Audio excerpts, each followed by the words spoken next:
Mm, okay, so I'll just share my screen.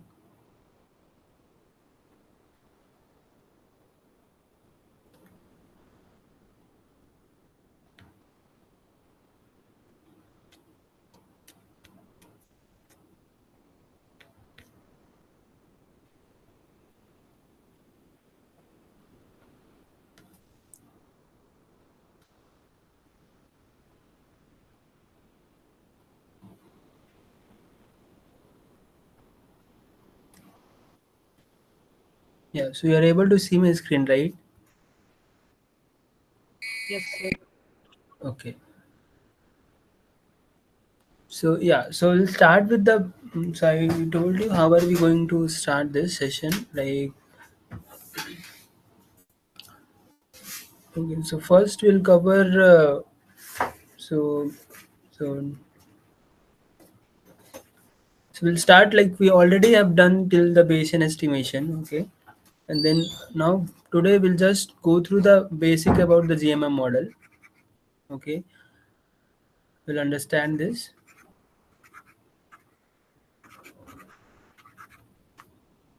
and then why generally we use this, and then we'll use MLE with the help of Jensen. How generally Jensen inequality helps us,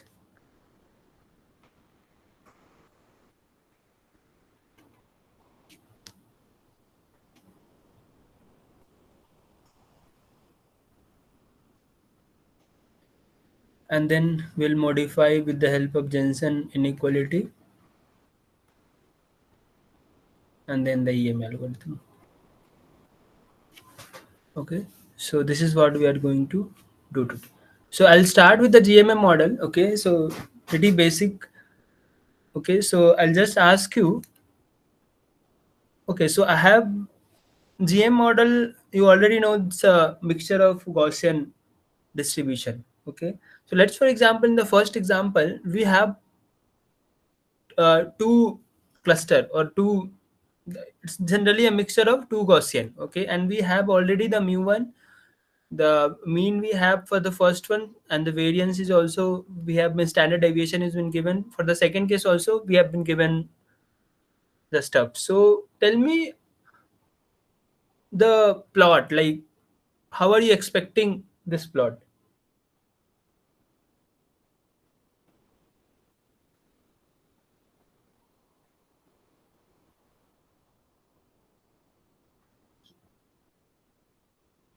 So how are you expecting this plot if you have pi1? So pi1 I already told you, right? So you already know this, what is pi1. So pi1 is simply, pi indicates what? The fraction of data points. This is generally the fraction of data point coming from the clusters. Like if this is a pi1, then the fraction of data point that is coming from the first cluster, and similarly for the pi2, the fraction of data points that are coming from the second cluster. Okay, and then mu1 will indicate the mean for the first cluster, and the standard deviation, the sigma 1 square is the standard deviation for the first cluster. Okay, let's for example I just took out some 1 million number. Okay, so I used some Python code that random values, and from this both Gaussian estimation, like with the like we have two Gaussian, right? So we have like mu1 and sigma 1 square and mu2 sigma 2 square. So we have two Gaussian, right? So we have the parameter for the two Gaussians, and then I took out some 1 million number, like number. So what should be the procedure? Like how it will, like let's for example if Python code is been run, how it is going to run? Like I just asked for 1 million number from this Gaussian. How will it run? What should be the step? Tell me the steps, like how it is going to run. It should be taking the first step should be there and then the other step, right? Because it's a mixture of two Gaussian. So it should first select a component from which Gaussian the data point it should be taking, right? And then it will generate the data points, correct or not? Is it correct or Yeah. not? Like if you have Yeah. a mixture of two Gaussian, and if I need to pick out some data points, so how will it will do? It should first select the component, right? Like for example, if you have a two basket, and then you have been asked to take out the balls. So first you will select the basket, right? So the first step should be what? To choose the component. Like we have two components, so the first step should be choose a component and then sample the points from that component, right? And then pick out the like pick out the data points from those component. Correct? Because here we have a probability of what? Zero point 0.5, zero point 0.5. That's probability, or you can say the fraction of data point that should be coming from the first Gaussian and the second Gaussian. Both are equal, right? Correct or not? So what should be the how should be the plot like for this? So I'll just and like which graph I should be using. Like I have 1 million of data, and that we have taken out from the mixture of this Gaussian. Like we were having two Gaussian, both of the Gaussian we already have the parameter. Okay, so we have taken out some 1 million number, which like plot should be using scatter plot, histogram, bar graph. Which plot you should be expecting? That if you'll plot that, you'll be getting some you'll get an idea of the that PDF. So which plot you should be? Scatter plot would be better. No, like yeah, okay. So scatter plot. Okay, try some other like. So which plot you should be plotting so that you'll be getting a idea about the PDF Histogram, function. What? histogram. Yeah, correct. So you should be using histogram, right? So if you have used histogram, you'll get an idea regarding the plot, right? So this type of plot it should be plotting, right? For this first example, correct or not? So I'm just asking you, this is the first plot, so this will be a first Gaussian and then the other Gaussian, right? So I just what did I do? So in the first case I was having some two Gaussian, so I just took out two Gaussian, mu1 and sigma 1 square, mu2 sigma 2 square. I just took out some numbers and then plotted the histogram. So this is what? This is simply two Gaussian we have plotted, correct?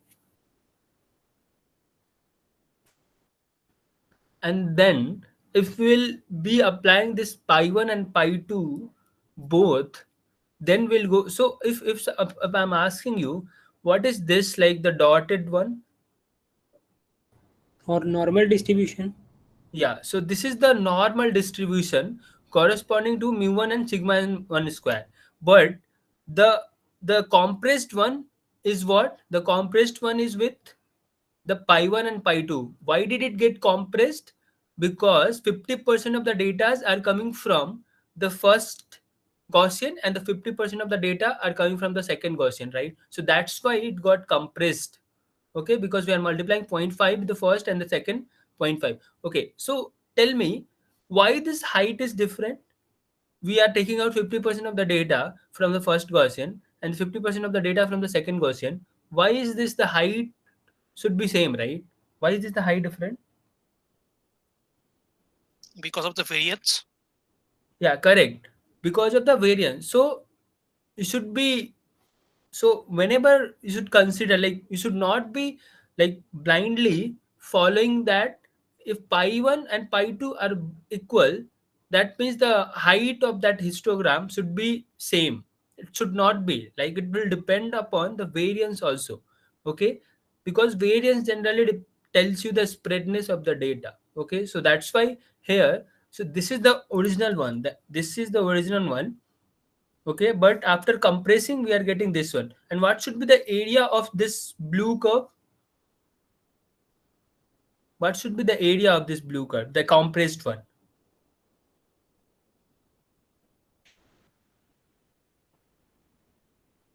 If you'll calculate the area, so the if this is a PDF function, the area under curve is what for a PDF function? One. Correct, so the area should be 1, right? So this area should be 1. So this is basically, so this curve which I'm indicating with the blue color, it's a GMM model, right? Of what? Two mixture. So how generally you write this GMM model? Do you know?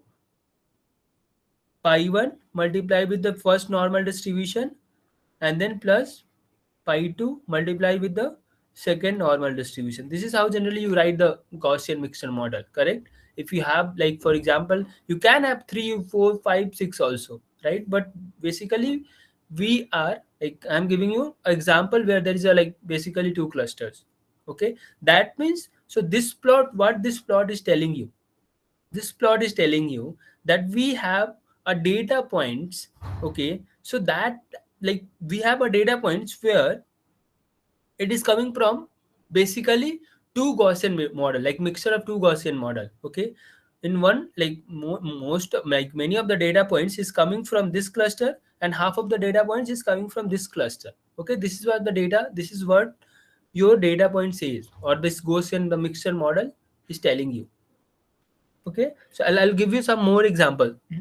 Did you get the idea about, like, what is GMM?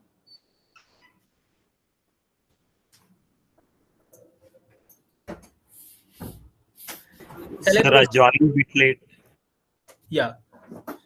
Okay. So, okay, so just we were talking about the GMM model. So I just talked about how are we going to proceed the lectures. So we'll just talk about the GMM model, and then we'll see how generally we do the maximum likelihood estimation.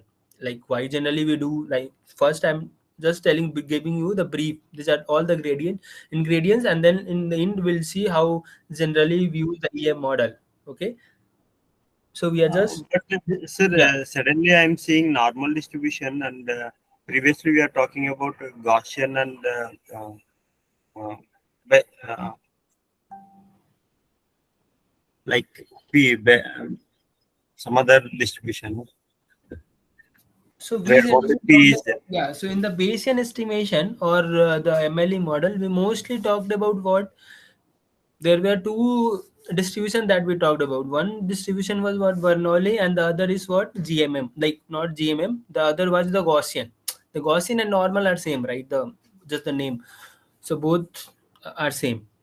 Here today we have to, like, we have discussed till Bayesian estimation, so we were estimating the parameter. So here also there is a other method, right? So, and why we are using this generative model to generate the data, GMM? Because, like, we'll see further why are we using GMM. So first we are just discussing the basic idea about the GMM model. Okay, so we just started with first example. This is the first example itself, where we were having a model, we were having a distribution where we have, that is generally mixed of two Gaussian mixture, and the first one is where the mu1 is -1 and the sigma square is some 1 upon 20, and the other parameter also we have. For both the mixture we have the parameter, and we already know that 50% of the data are coming from the first mixture, and the 50% of the data are coming from the second mixture. Okay, and then we were discussed, like, if you, this, the orange dotted line is what, the normal distribution, or the Gaussian that we call. Okay, and the blue one is, like, the green one is also, but this is the original. If you have been asked just to, like, if you have been just asked to plot this normal distribution with this parameter, then this is the original one. But here this is a mixture of Gaussian, like, this is the mixture of two Gaussian, and we already know that the 50% of the data points has come from the first one, and the 50% of the data point has came from the second one. So then the data, then the plot will get compressed. Okay, and then we will have the mixture of data points will, should be like this blue one. See, and with the basic idea also, you'll get an idea, right? The normal, basically the area under a curve of a normal is what, 1. But if you'll directly add both, the area should, like, the area will become 2, right? But that should not be. PDF always at the area 1. Okay, so that's why we are compressing this, and then this will become, the blue curve will become the mixture of two Gaussian. Okay, till now this is clear, right? Yes. Okay, let's, you have this example. Okay, can you write the equation? How will you write the equation for this mixture model? It is 0.5 into 1 by 2 pi, 1 by root of 2 pi. Yeah, correct. So you will basically write this one, right? Pi1 multiplied with the normal distribution of the first Gaussian model, and pi2 multiplied with the multiplication of the second normal distribution, right? Okay, and then you Yeah. can write like this also. This is the exact formula that you write for the normal distribution, right? And this you are able to understand that, right? This is the PDF of this function. Like you can say this is the x, right? The data point.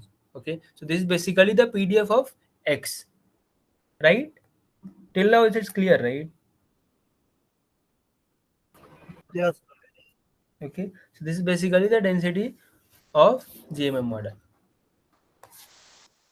Sir, here we are not taking any denominator, right? Where denominator means what? Normal distribution mean and variance is 1 by root 2 pi sigma a So power this is already minus. solved. Yeah. So if you will write it like this, 1 upon root 2 pi sigma square, correct? For the first normal distribution, what is the value of the sigma square? Is 1 upon 20, right? If you write it 1 upon 20, this will get cut, right?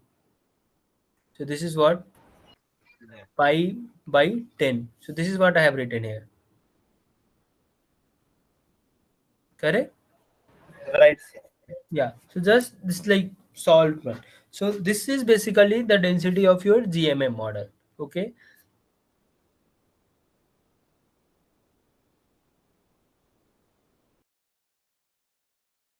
Okay. So this you are aware, right? So a jet basically is telling you what is jet here. Jet is C. Mixture indicator. Yeah, this is mixture indicator. Z is simply the mixture indicator. If Z equals to 1, that means cluster 1 we are talking about. If Z equals to 2, then means the for the second cluster we are talking about. Okay. So what should be the probability? This is what? This is what? Tell me. This is joint or conditional or marginal? What is this? Joint one. Yeah, this is a joint distribution of xz, right? And what should be the formula for this? What's the formula for the joint distribution? Okay, I already written it here. So what should be the formula for this case? Can somebody tell me? How will you write this? F of k into F of zk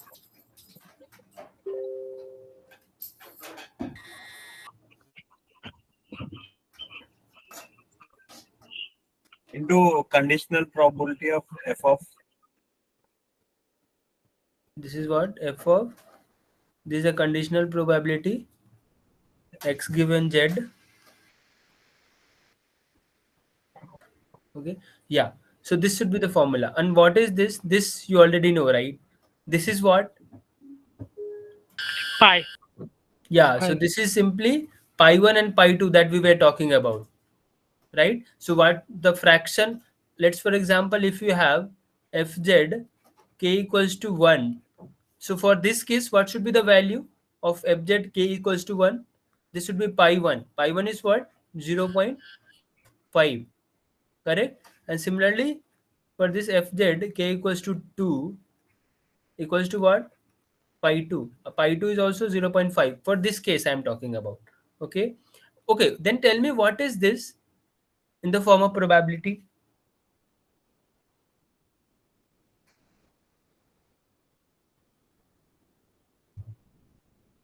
X is coming from the jth cluster. Yeah, if we have been given this is the probability such that if you already have selected the if you this is what if you already selected the cluster, and then you are asking what is the probability that from this cluster this data point has came, right? Sir, I am confusing between z and k. Actually, z is clusters, right? And k is Yeah. number of parameters. See, z we are indicating. Okay, you can write it like this also: small z equals to 1 or small z equals to 2.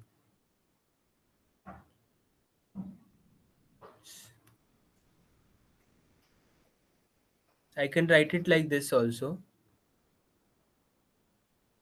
Fz and small z equals to 1, Fz small z equals to 2, and I can replace this k with small z. So this is just the variable that I'm writing, so do not worry about that. So wherever I'm writing z, so k is simply the indication of what, the number of clusters, okay, and z is also the same, Right. okay, so do not worry about that. So I already wrote all the stuffs here, like k is what, the number of total component or the clusters that you know. Small k is the indication, index of the kth component. X is simply the random variables of the observation, and this is the for the latent variant, like same. Pi k is the prior probability of the kth component. Simply pi is representing the probability in the form of probability, like, or you can say the fraction of data points that has came from that kth component, mu k mu go. So I've written it here, everything. But tell me this one, what's the probability? What is this? Okay, I told you in the form of probability, but tell me the formula. It's actually like Bayesian. So it is probability of k given x into Okay, what should be this probability of? k given x into See, if probability you have of been x. given, okay, so okay, tell me this one. If you have been given x given z, and where z equals to 1, like this, what should be that? What should be that equation? So we have two cluster, right? This is k equals to 1 and this is k equals to 2. And what should be this? X given z equals to 2. This should be a normal distribution, right? Normal distribution of nu1 and sigma 1 square. Correct? And this is also a Right. normal distribution of mu2 sigma 2 square. This is just asking you the density, like the PDF function of x such that z equals to 1. That is what? Simply the normal distribution of the first Gaussian. And this is what, if you have been asked regarding the PDF of x such that z is equals to 2. So this is what they are talking about, right? Right or not? Right, sir. Right. Correct. So you can write this conditional distribution as what? You can write it like this, right? Pi multiplied with what? Normal distribution of mu k sigma k square. Correct?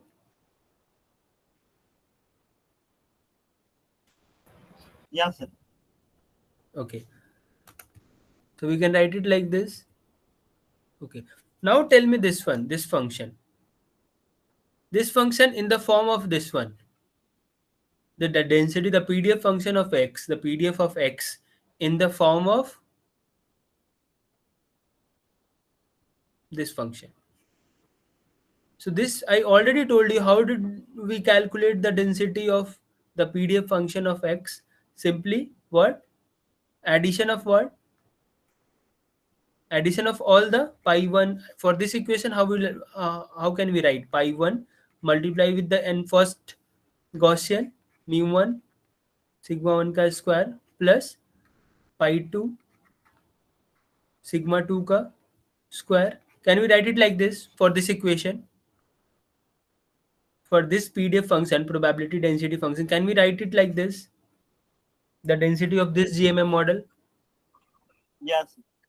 Okay. Can you? Okay. So we can write it like this. So this is basically what, the summation of if you have been given the k clusters and then you have the density, you can just do the summation multiplied with the fraction of the data point that they are getting. Correct?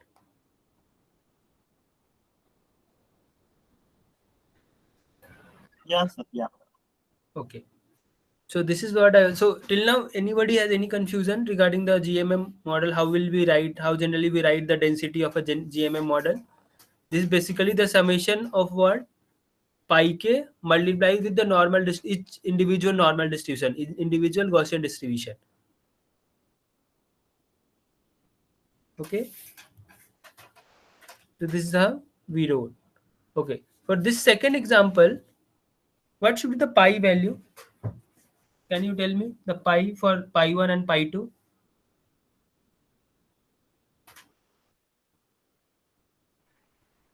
They both will be equal. Yeah, both will be equal. Then what should be the value? 0.5, 0.5. Yeah, correct. So it should be 0.5, 0.5, right? Okay. Tell me for Sir, the second one, the second, yeah.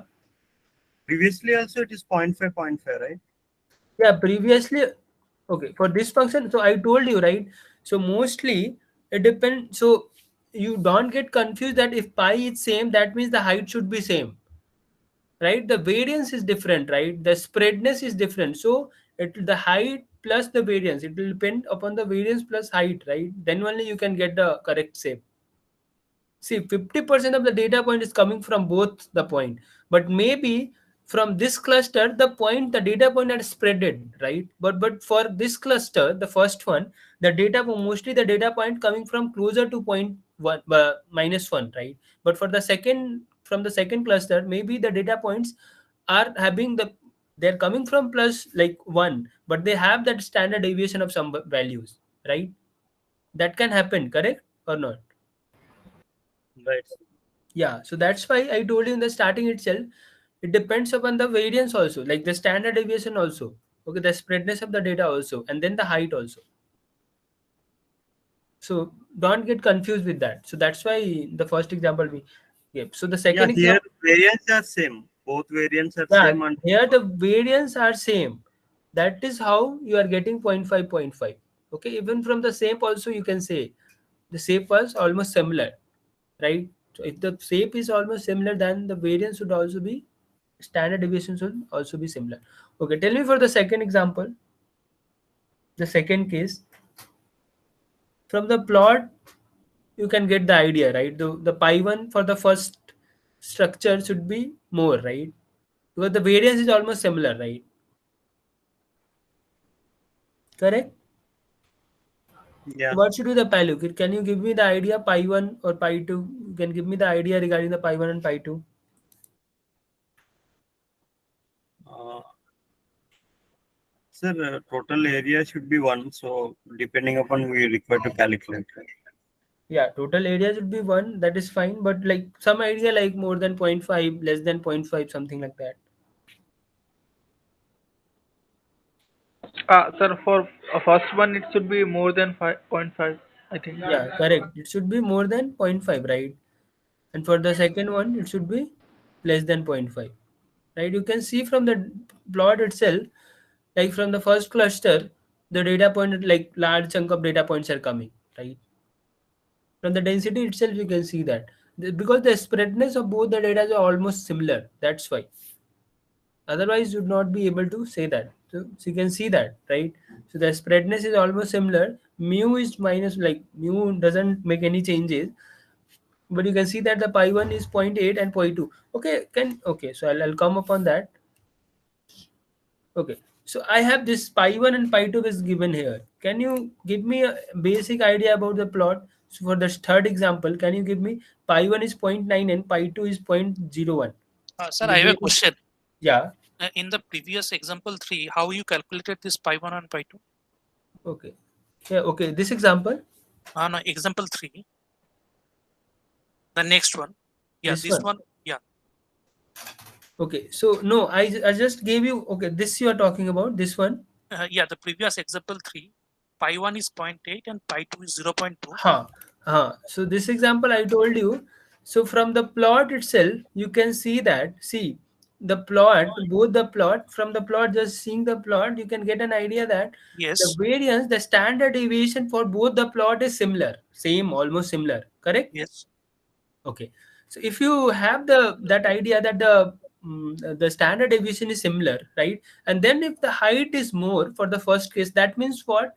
Large number of data that came from the first yes, cluster, right? yes, Yeah. So if the large number of data are coming from this cluster, that means what? it should be greater than 50%. Like Yes. more than 50% of the data is coming from the first cluster. That means pi1 should be greater than 0.5. Correct? Yes. So this is how I told. So this was I told ki it should be, so just an idea. You can't say the exact value, but at least you can give me an idea, right? Okay. Yeah. Yeah. So that is how from the figure itself you can tell. Okay. Okay. Okay, tell me for the third example, like this one, pi1 is 0.99 and pi2 is 0.01, and then the variance is similar. So how are you expecting the plot? Most of the Uh, data points are coming from what? 99% of the data is coming from the first cluster itself, right? yeah. So how should So be the plot? Yeah, I think second cluster, graph of second cluster almost flatter, almost. means Yeah, height of almost correct. So the plot of the second cluster should be almost flatter. Yeah, you are correct. So you can see that, right? Most of the data point are coming from the first cluster itself, right? Okay, let's come to an example. Yeah, so this is the our GMM model first. Okay, now tell me, give me an idea about the pi 1 and pi 2, because it's a mixture. So until now we were having like both were like separate. Now we have mixed the two Gaussian model. Can you give me an idea? Okay, what should be the mu value for the first cluster? What should be mu 1? 0, 0. Yeah, correct. Mu 1 is 0. Mu 2 is what? 1.5. 0.75. Yeah, yeah. Yeah, it's around 0.7 or 0.75. Okay. The sigma 1 square, you can't give an idea. Okay. But shall you tell about the pi value? Pi 1 and pi 2? 0.5 each. Again 0.5, I think. Yeah, it seems that it is 0.5, 0.5, right? Yeah, and you're correct. It should be 0.5, 0.5, because the plot, by seeing the plot, the spreadness you can see from the hair itself, it's almost similar, right? So it should be 0.5, 0.5, right? Okay, and even if you will just put that, like if you see the mirror image, okay, it's almost similar. So you can say that half of the data point would have came from the first cluster and half from the second cluster. Tell me about the second plot.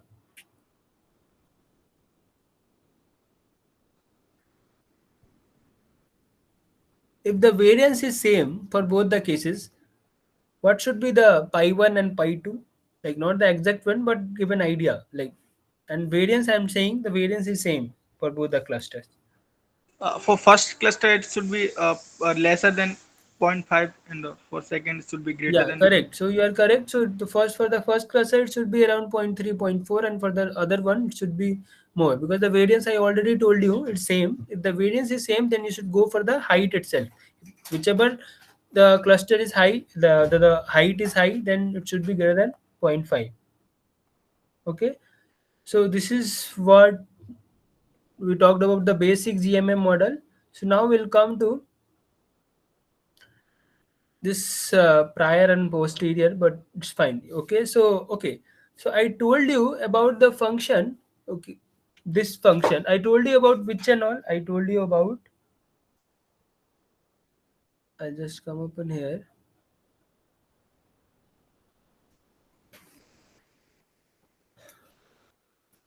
I told you about fx.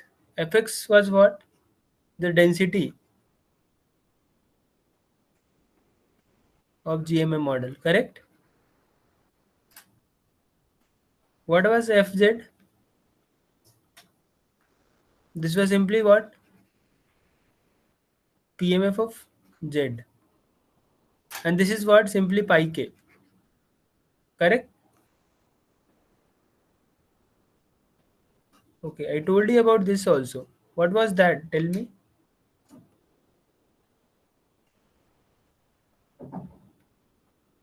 What was this? Then the density of any x given z equals to some value. Like cluster you already know. Then what should be the density function? Like the distribution for that. Normal Normal distribution. distribution. It should be normal distribution, correct?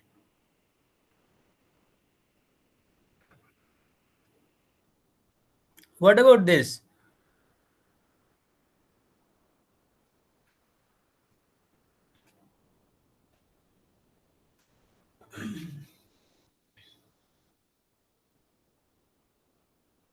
So this generally tells you what, if you want to write it in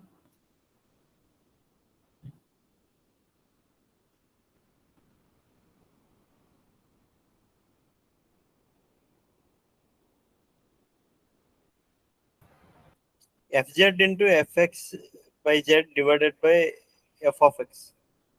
okay, so if you are writing like this, f of x, what was the upper one? The numerator, f of x given, Normal distribution. correct? Right. So this is a conditional case. And what was this? So how will you write this function?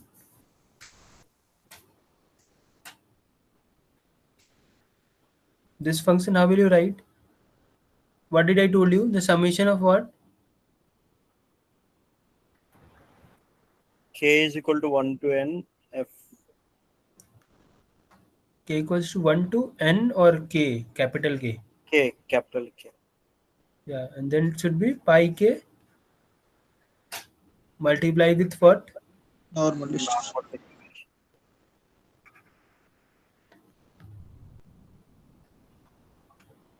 Correct? What else is left?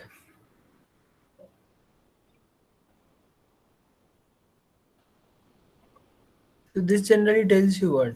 This generally tells you. Sir, here we are not writing denominator, right? In the last equation. Yeah, so this is will be replaced by this one. So basically, so this is what you generally will come to know in the end. This is basically your lambda. That in EM model we replace the lambda, right? We use the lambda, right? Some arbitrary number we use, correct? In the EM model, if you have seen the lectures, this is what the lambda generally. So lambda is basically what?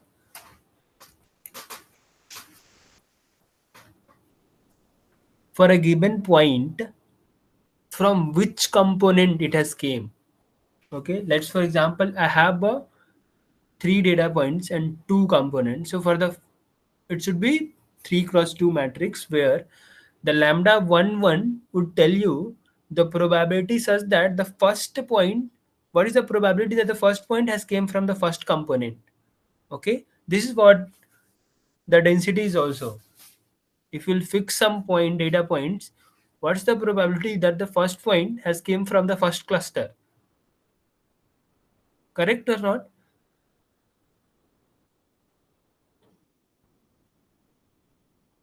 But this one, the other one, this x given z will give you what? Given that you have picked a component and then the point is picked from the kth component. So there is a difference between these two. Are you able to understand the difference? Here the No, sir. component is been fixed. Let's for example you have two clusters. So cluster first has been fixed and then you have been asked to calculate the density. So the first one will be what? A normal density function. The second one is what? The probability such that what is the probability that the first point is coming from the first cluster? Did you get the idea? The basic difference between both? Sir, could we take some example and explain, sir? Okay, let's take like I have a two cluster. Okay, so this is a GMM model mixture of two Gaussian, right? This is pi 1, this is pi 2. There's some probability, so I don't care about the probability. This is mu 1 and this is some sigma 1 square. And this is mu 2 and the sigma 2 square. And there are like 1, 2, 3 data points here. 1, 2 data points are here. Okay, this is the first data point, this is the second data point, third data point, fourth data point, and fifth data point. Okay, and I have what? K value is what? K equals to what? For this GMM model, what is the value of K? 5. 5, huh? 2. 1 to 5. Huh, 2. Okay. 2, 2. right? It should be 2. Okay. Okay. Now you have been asked to calculate what? F of x given z, x by k. So k equals, let's for example, k equals to 1. How will you write this? For the k equals to 1, can you tell me the density of x? The density function for x where k equals to 1. K equals to 1 means for this first, First cluster normal distribution. yeah, so the normal distribution, you can directly tell the normal distribution, right? The first one, mu1 sigma 1 square, correct?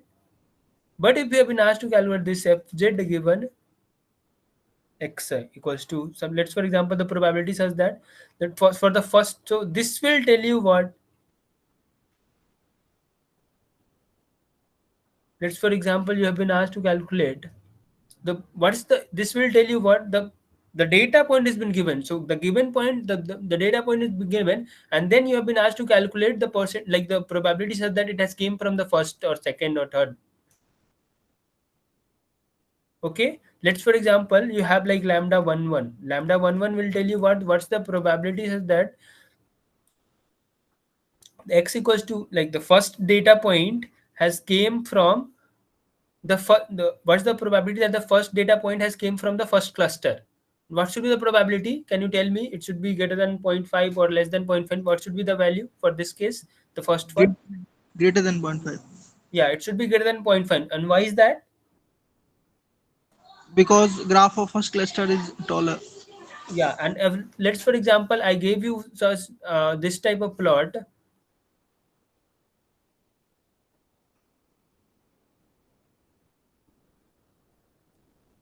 Okay, and this is like 3. So what is the probability that the 3 has came from the second cluster? What should be the value of that? Probability such that the third point has came from the second cluster. It should be greater than 0.5 or what? I think less than 0.5. Right? Why is that? Again, because graph of second cluster is shorter. Yeah, so the graph of second cluster is very small. Okay, that means what? There is a very high chance, because most of the data point are coming from the first cluster itself. So there is a high chance that this point also has came from this cluster itself. Okay, is this clear to everyone? So the difference between these two, so this is what, this is basically, you have been asked to, what is the PDF function such that you have been given the first cluster or the second cluster, the cluster has been given, and then so for the given that you have picked a component, like picked a component means you have picked a cluster, okay, and then you have been asked to calculate the PDF function. Okay, this is what, so this will be a normal distribution, right? But here you have been asked what's the probability such that the first data point is coming from the first cluster. So both are different. Is this clear to everyone? Yeah, sir. Understood. And about f of x, finally we have done equation in f of x. Yeah. So f of x, you can replace this f of x, right, with the summation of this value. See, in the later you will see that you need, because you don't have this, like you don't have anything. See, this is a chicken and egg problem. In EM algorithm, you'll see that this is a chicken and egg problem, because you have the data points, but see, to solve any problem, so to solve this type of problem, you should be having one thing of two. What is that? So if for the data points, what should be the value? Like if you have to do anything, you should be having the probability values, right? This probability value you should be having, like which data points is coming from which cluster. Okay, if for the given point data points, because you don't have that also, and you see, and you don't have the, if we have, so let's for example, I'm telling you, if I have a GMM model, if I have been given the mu1 sigma square and mu2 sigma 2 square, then I can get an idea regarding which data point is coming from which cluster. Okay, or I have been given the probability value, but if you have not been given both of them, how will you calculate? Like, you will not be able to know, right? This becomes a chicken and egg problem, right? Because you don't know both of that. Okay, we'll come to that later. First, we'll, after ending this GMM stuff. Okay, so till now this is clear to everyone, the probability stuff that I told you. Yes, sir. Only that lambda it is Where? somewhat difficult to understand. Where lambda has came na, sir, that fz Okay, so lambda, of okay, x. just forget this lambda. I was just telling you this function. This lambda will come in the end when we'll discuss the EM model. Okay, so this will get replaced with that lambda one later part that we introduced to when we use the Jensen inequality. We generally use some variable, right, lambda there to solve to convert that, like, because that's a log is a convex concave function. So generally we change that into some Jensen inequality, right? Okay, let's forget that. So Yeah. Sir, just in remember the this. final equation, there are four terms actually. Fz given x of k by x equal to fxz into fz of k divided by fx of x. In which equation? In this equation. Yeah, sir. Yeah. Huh. In that equation, fx of x we have taken to left side. Okay. Yeah, I'll come. Okay, so in this slide itself, it has been discussed. So okay, so this you have to know, because see here this will be a your, like, if you'll call in the form of prior and posterior, then it will be a posterior, right? And this will be a prior.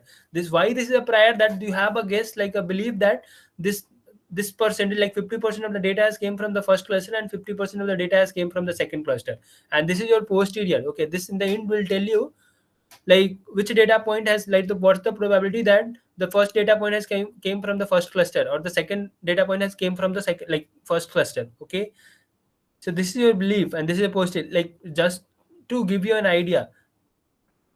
And if you see, and you will see that this is how you write this, right? And this is how you told me to write. Okay, this is the second equation. The denominator you already know, right? This is the summation of, this is basically the density function of all the x, right? And we can write that in the form of what? Summation of pi 1 multiplied with all the normal distribution that we have. And this is how it has been written here. Is it clear to everyone? How are we writing this? This is what? This is pi simply, and this is the normal distribution. Correct? Yeah, sir. Yeah. Okay, so is your doubt, like, clarified now, or you have anything? Nothing, sir. I got clarified. Okay, so this is how we write this. So in the form of posterior and prior, this also you can understand this. Okay, and this is, so the first one is what? Fz, you already know, this is the pi one. This generally Fz then indicates for the fraction of data point from first cluster or second cluster, third cluster, how many cluster you have. The second part is what? For the given, like, given that you have picked a component k and then you have been asked to plot the normal distribution. So basically that's a normal distribution, like for k equals to 1, so you have the first cluster, the normal distribution for the first cluster.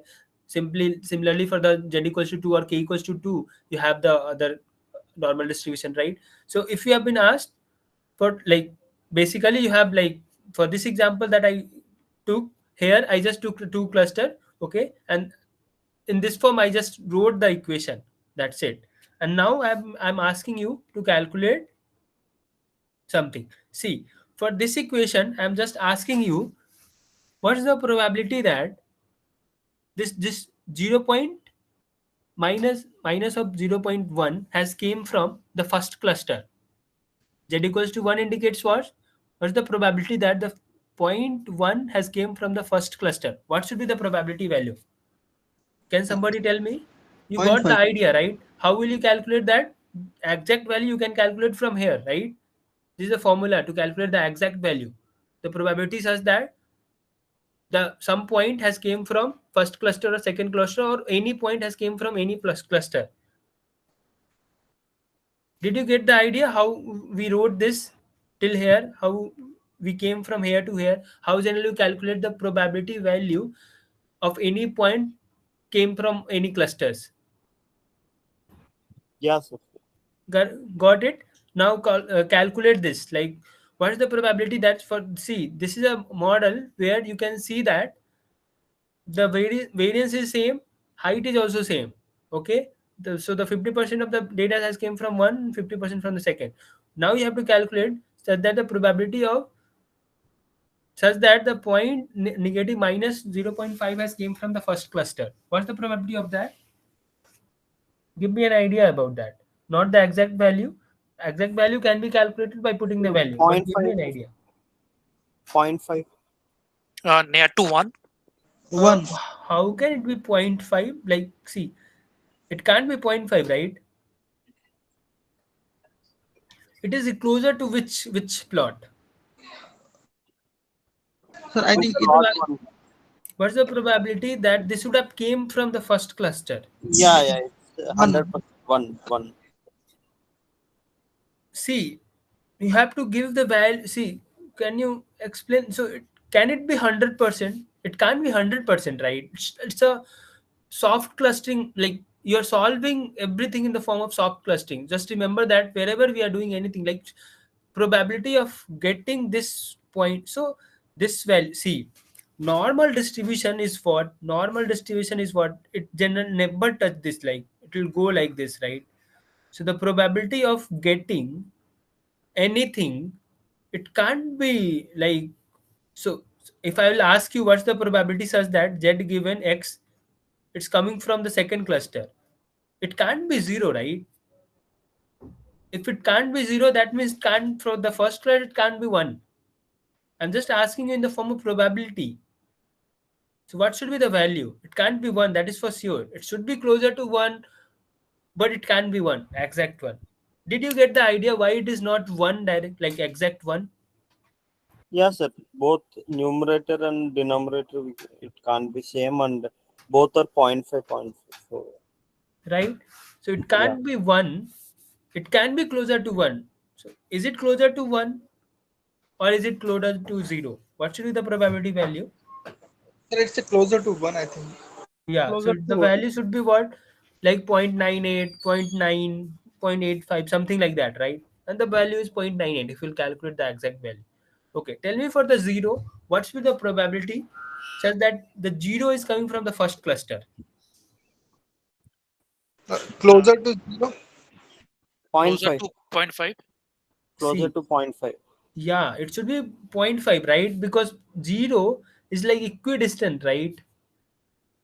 Right? If I'll ask you what's the probability that 0 has came from the second cluster, then also you'll tell that the probability is 0.5, right? And you can calculate with this equation also, right? Okay. So it should be zero point 0.5. And what's the probability that the 0.1 has came from the first cluster? Near to 0. Closer to 0. Correct. So it should be near to, very near to 0. And it is 0.02. That is fine. Right? So did you get the idea how generally we calculate this value? You got the idea, Yeah. right? Yeah. Yeah. So these all things will, in the end, we'll see that these all things are helping us. Okay. So this is the last example I'm taking. Okay. And for this GMM model, where pi 1 is zero point 0.3 and pi 2 is zero point 0.7. Now calculate what's the probability that the 0.1 is coming from the first cluster. So this is your first cluster. And this is your second cluster. What is the probability that zero point 0.1, so this is 0.1 something here, has came from the first cluster? Closer to 1. It's a close.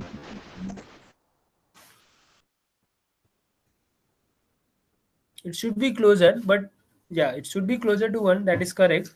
But how much closer? Like, it should be 0.999 or it should be zero point 0.9 or 0.85, something like that. 0.85 like that. Yeah, it should be 0.9, something like, yeah, you're correct. Why? Because 0.9. can you tell me the reason for that? Because in the slope, it is coming in the slope. Mu is equal to 0, sir. So it is 0.1. Yeah, Nearer to. mu is 0, that is correct. Can somebody tell me the other reason? Mu is 0, that is fine. This closer to So 0. the density, if you see the density from that point, Okay, you can see the density, that is also correct. Can somebody tell me the one more reason? Variance of that particular cluster 1 is still in cluster 1 itself. Variance. Okay, is it related to something pi? Yeah, sir. Pi also. Right? 30% of data is there in cluster 1. See, that's why only 30% of the data is coming from the first equation, the first cluster. That's why the value has came down. Otherwise, see, if you'll see in this equation, point five, point five, it was right. So that's why it was very close to 1. But in this case, because there is a only 30% chance of this coming, the data points in this model, the 30% of data, only 30% of the data point coming from the first cluster, and 70% is coming from the second cluster. So that's why this will not be very close to 1. It should, like, it will be something like zero point 0.9, right? So it's like 0.393. Correct? So did you get the idea of how pi is related to that? Right, sir. Yes, Okay. sir. Yes. Okay. Can you tell me for the point 2? Something point 8. Yeah. So it should be greater than zero point 0.5, right? And why? Because it's like closer to 0, and none, because the pi is lesser for this. Otherwise, if the pi was greater, like, it should be again closer to zero point 0.9 or something like that, right? Yes, sir. Near to 0.8. Huh. Near to zero point 0.8. So it's like one. Can you tell me for the point 0.3? So everybody got the idea, right? Okay, so whoever had not told like till now, can you tell me for the point 0.3, what should be the value? It should be how much, like closer to zero point 0.5, zero point 0.6? What? Uh, 0.55 approx. Okay, it should be around zero point 0.5, right? Yes. Correct. And again for the zero point 0.4 and zero point 0.5, you can directly say, right? For the zero point 0.4, it should be very close to 1, like 0, sorry. And then for the zero point 0.5 also, it should be Close to closer 0. to 0, right? And how, like, okay, so zero point 0.4, though, you can tell directly. Can you tell me for the zero point 0.5, how much closer it should be, the value? How much closer, like whether it's like 0.05 or zero point 0.1 or something like that? Can you give me an idea? 0.07. Yeah, it should be very close, right, to 0. Because, like, because, so the one reason is like closer to mean, but the other reason, very important reason, is what? Because the most of the points are coming from the second cluster, right? That's why the value should be closer to 0, right? So there's a very less Yes. chance that zero point 0.5 is coming from the first cluster. Okay. So till now, this is the GMM model is clear. If you have any doubt, you can ask me. We have a like 30-second of break. So you can, if you have any doubt from the GMM model, you can ask me. Anybody has any question regarding the GMM model?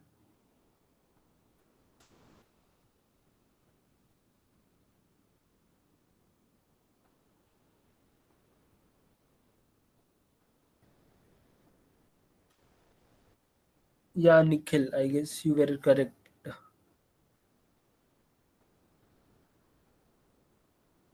Yeah. So anybody has any issue in the GMM model, you can just ask me. Sir, but we are only adding 2 clusters. We can add 2, 3, 4 number of Yeah, yeah, clusters. yeah, yeah. It can be like the number of cluster can be more, right? Okay, so did you get the idea about the GMM, and why are we discussing about the GMM model? I told you in the last session, like, why are we using this generative model, the GMM model? Why? Because the most of the data is what? Which type of data generally you get?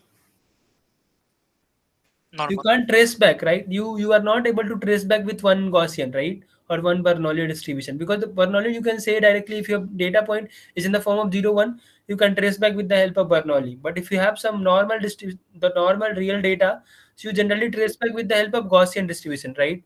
But here, why are we using GMM?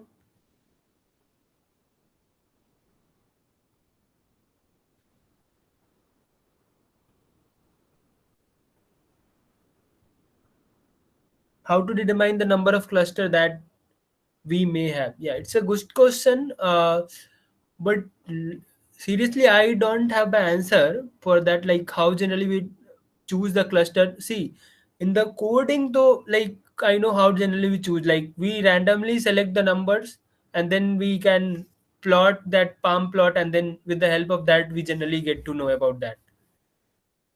But from the starting itself, how can we know the number of cluster? Like I need to check up on that, but generally in the coding part, I take the help of the plot, and then I can get the idea about, like, wherever there's a sharp turn, I generally take that as a cluster value.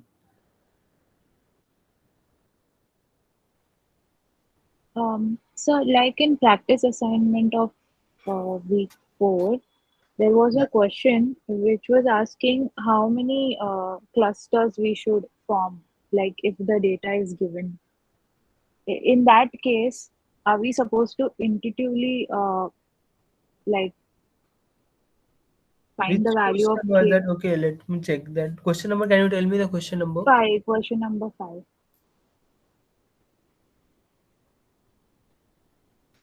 Okay, see, see, from the data point, see, if you have like a small chunk of Week data 4, point, you week can 4. get an, okay, week 4, right?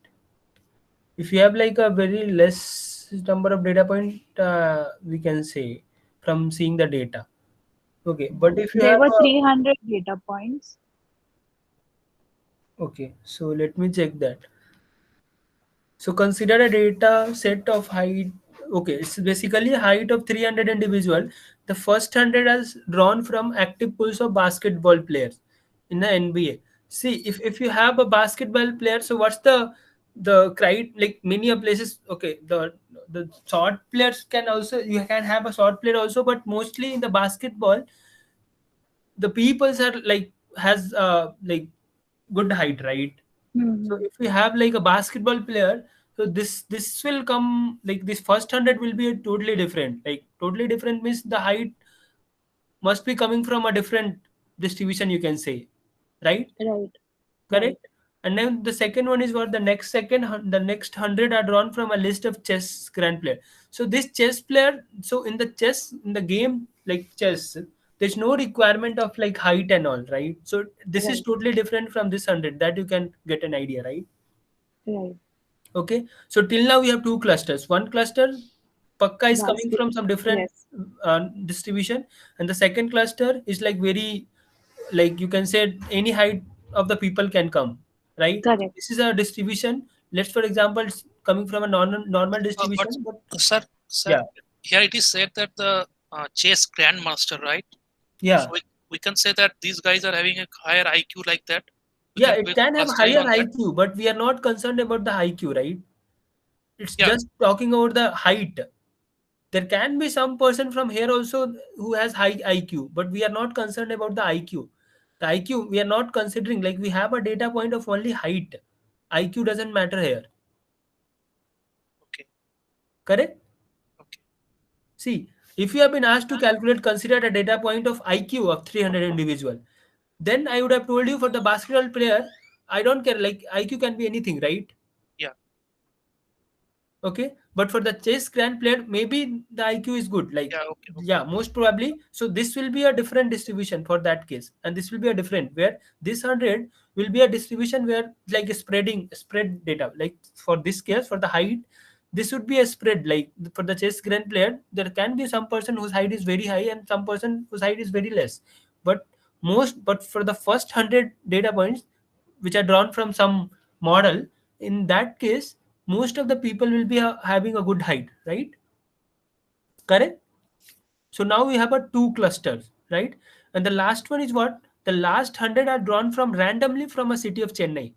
If this is coming from random, like it's a random data from some Chennai, so we are taking out some random values. So here also the height will be like anything, correct? So this chess grandmaster and this people from the Chennai is almost similar, right? Did you get the idea? See, Yes, sort of. Yes, yes. see, if we are having this 100 people who is like chess master, and this height can be anything. Again, Hmm. we are taking up some 100 samples, and here also randomly we are taking from like some any random any randomly, because there also there is nothing specific. Like if they would have told 100 people who is playing basketball in the Chennai, then this both will be coming from a single cluster, Same. but this will be a different cluster. So now we have collectively how many cluster? Two cluster, right? One is Right. for the height of the player who is like playing basketball, and the other is like it's coming from anything. Like that guy can be a chess player and can be from Chennai, but the height is like can be anything, Correct. right? So that is how we can say for this case the value should be 2. Yes, sir. The answer is two. Yeah. Yeah. Uh, like I understood, but I just wanted to know that are we going like in this way, logical way and answering, or is there any like It's particular? like no, and there is no particular method to say like from Yeah, the that. small data point you can say, but for the large data point you need to use some like something like directly you can't say by just seeing the data. Okay, how many clusters should be there? Like it's very difficult. It's like next to impossible, right? You should be doing something with the data. Like if you have some, you'll do like directly in the exam. Nobody can ask. Okay, Okay. okay. Yes. You Thank you, can sir. have I a just question, wanted. simple question of the K mean. Okay, and then simple data point, 2, 3 data point, 5 data point, and then you can be asked what should be the value of K, right?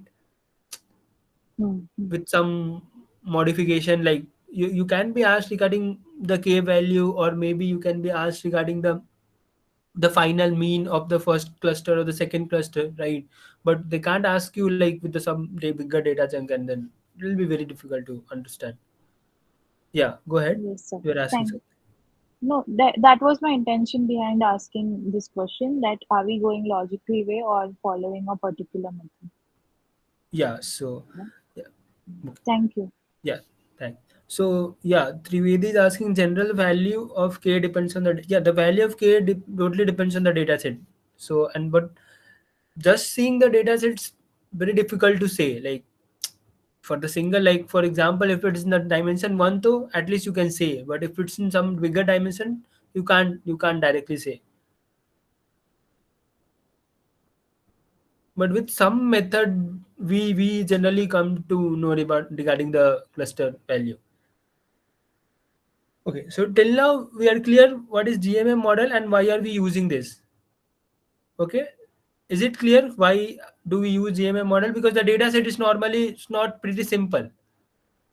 Like for example the question was there, right? 100 height of some 100 people who plays basketball, and then the height of 200 people randomly. So basically this is what this is coming from. The first 100 data set is coming from some different model, the second 200 cases is coming from some different distribution, you can say, right? It's totally different, right? And this data set can be like this, right? You can have a data set something like this where the data set one cluster can be here and then the other cluster can be here, but if you are assuming the whole data point are coming from a single Gaussian model, then it will be very difficult, right? Because you can get a best Gaussian model, right? For example, you can get a Gaussian model like this, but this Gaussian model doesn't reflect your data point. It should reflect also whatever the generative model that you are tracing back, that should give out the data set also, similar data set, right? Otherwise, whatever you will be using, like you are extrapolating the data set with this Gaussian model and you were having the sample like this, then your model whatever you'll do it later, that is not like, even the extrapolated data itself is like it will give you a different model apart from the sample whatever you were trying to do. Okay, so that's why you use the GMM model such that we can trace back the exact model from where the data points are coming, and so that we can extrapolate or whatever we can do. Is it clear till now?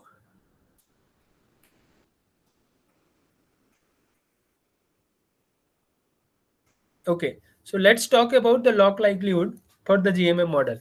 So in the GMM model, can you tell me how many what you can say, the parameter that we need to uh, calculate? How many parameters are there?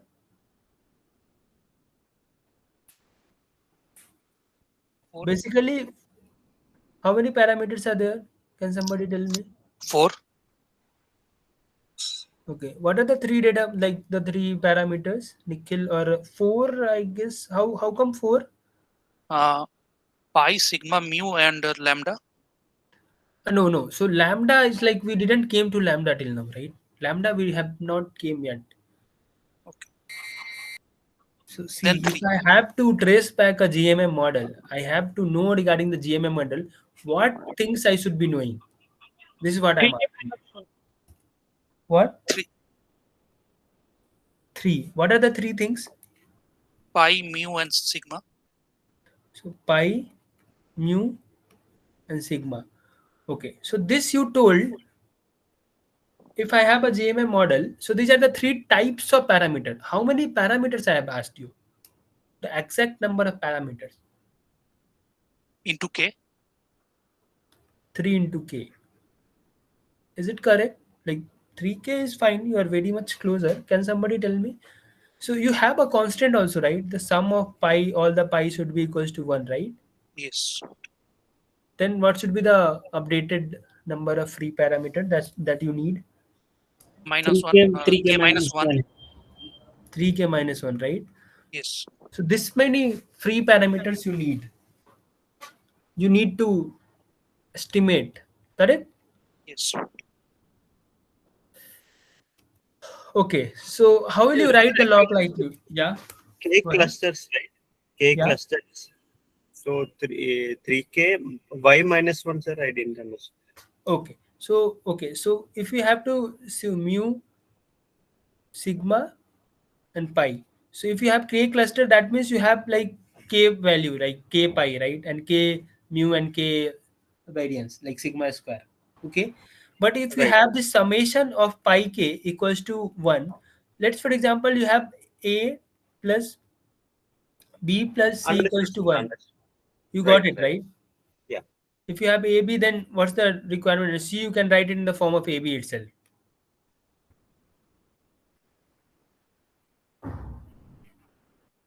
Okay. Is it clear to everyone why this is 3k minus 1? Yes. Okay, let's go ahead. How will you write the log likelihood function for this GMM model? How will you write? How generally we write the log likelihood function? In this way, right? No, not in this way. This is what? This is basically the density function, the PDF of what? PDF of X, right? So if we have, this is I told you, right? If you have a model, this 2, 3, something like this, you can write it like this, right? The summation of all this pi 1 into normal distribution of first, pi 2 into normal distribution second, pi 2, pi 3 into normal distribution of the third. Can you write it like this? How will you write the log likelihood? Right. Right. Right, sir. Right, yeah. Okay, how will you write the log likelihood function? How do you write the log likelihood function? Product of all these densities. Yeah, product of all the function. Like for each point, you'll calculate the density and then you will do the Yes, product, correct? Yeah. yes, Absolutely right. So this is how we write this, right? Basically, if let's for example, this is our function. So for each and every point, you can write it like this, right? And you can take the log. Like for the log likelihood, you just have to take the log. And if you will take the log, how will it change? What is the next step? What should be the next step? If you are taking the log of a product, it should get changed with what? Sum. Correct. So it should get changed with the log of product is what? It will get changed into summation of that, right? So this is the log likelihood. And this we already know. How we generally write this? We already know. This is how we do. So the function itself is this one, right? But see, what's the problem here? Can somebody tell me what's the problem that we are getting stuck here? This log ke andar, there is a sum, right? Can you change this? Can this summation can come out? What's the like? Is this a like? Can you solve this? Log के अंदर is multiplication is fine. You can change. You can take the log. Like if a function is there, product can be changed to summation, right? How will you change the summation part? If you have Yes, sir. In lecture, it is told about concave and convex function, and they have taken it out by taking Jensen log. inequality, right? Yeah, yeah, Okay. But was that the same equation or did we change anything? yeah. It will be Turns lower into bound. yeah The gen inequality. it will be the lower bound of this one. Yeah. So it will be the lower bound. Okay, correct. So basically, okay, we'll see that. And that is why this, so this becomes a very hard problem to solve, okay, directly with the MLE. This is very difficult to solve, right? The log ke andar summation. So that's why we'll see how are we going to use the Jensen inequality. Okay. So let me check whether I have uploaded the. Sir, in this particular slide, I have one more doubt, sir. Huh, yeah. So log likelihood is multiplication. Am I forget something or how it suddenly came here, sir? This log. Yeah, log likelihood. Okay. Log So of this is likelihood function. How do you like write the likelihood function? Generally, you do the product, right? How you were doing if you have 1 0 1 0, you were doing what? P for this, 1 minus P for this, and you were multiplying, right? yes, yeah, Correct? You were writing P multiplied with 1 minus P into P into 1 minus P, right? So what you were doing? You were cal just multiplying the probability value for each of the data point, right? Correct? correct, sir. Okay. So now I have, let's for example, for f some x1 equals to some value. Okay. So at that value, there will be some normal distribution. We can put the value of x at that point. Correct? Let's for example, I have 5 points only. Can we write it like this? Like we don't know the 500 value of, into yeah, yeah, some yeah, pi k, like pi, because we don't know the value from which data point it came, right? We can write it like this, right? For let's for example, this is a function. But can we write it like this function xi equals to 1 multiplied with xi equals to 2. Like for example, I have a data point 1, 2, 3, 4, something like that. This is example I'm telling you. You can't take it seriously, this example. This, so I have a data point, only 4 data point in this data set. So can we write it like this? Multiplication of fx where xi equals to 3 into fx. yeah. Yes, sir. Only my doubt is that why we are multiplying. We can do summation. Actually, No, so we previously, need to write likelihood function, right? Likelihood function is what? Multiplication of all the density value, correct? This is what? This is simply the product of all the value, right? correct?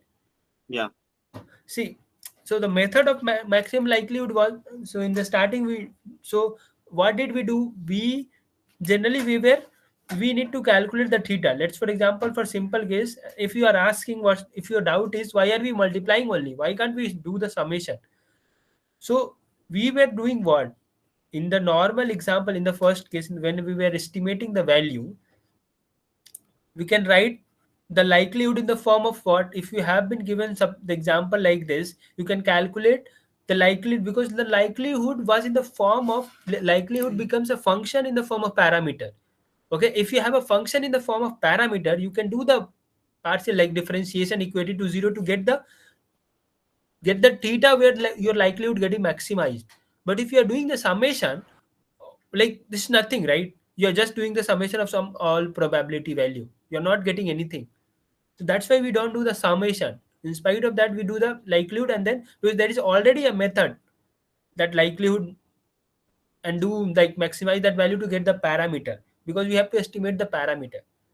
Okay, right. is it clear to you? Yes, sir. Yeah.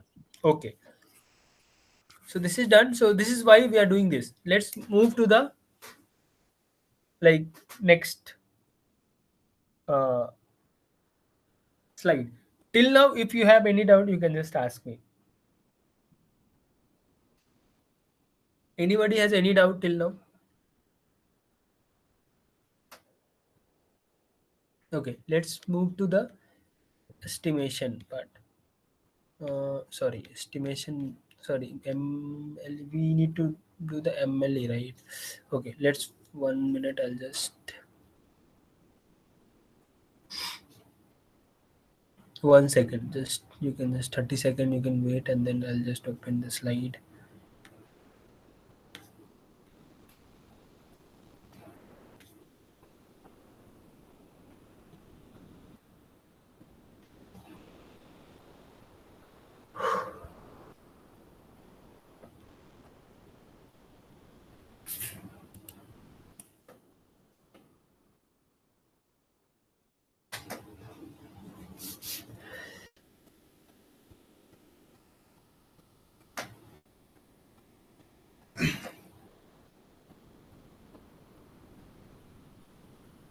Okay, able to see my screen now? Yes, sir. Okay, so now let's come to the, so where did we left? Like we were having that maximum likelihood testing, like the equation we wrote, right? Till now this is clear from where we came. Now the problem with this equation is because every time for the log likelihood function we were able to maximize that and get the parameter. But for this case, as we have something inside the log, the summation inside the log, so that's why it has become a very difficult problem to solve. Okay, so to get rid of that, we use the Jensen inequality. Okay, so Jensen inequality you can see in the lecture also. Like if you have any function that is concave, okay, then you can write in this, like you can write log ke andar, if like, because log is a convex function, concave function. For any concave function you can write like this.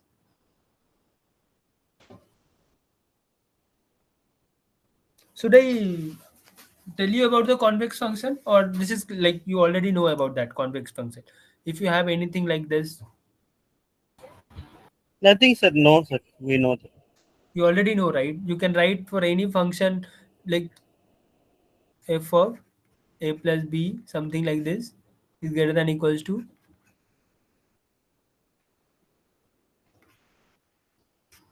for concave function.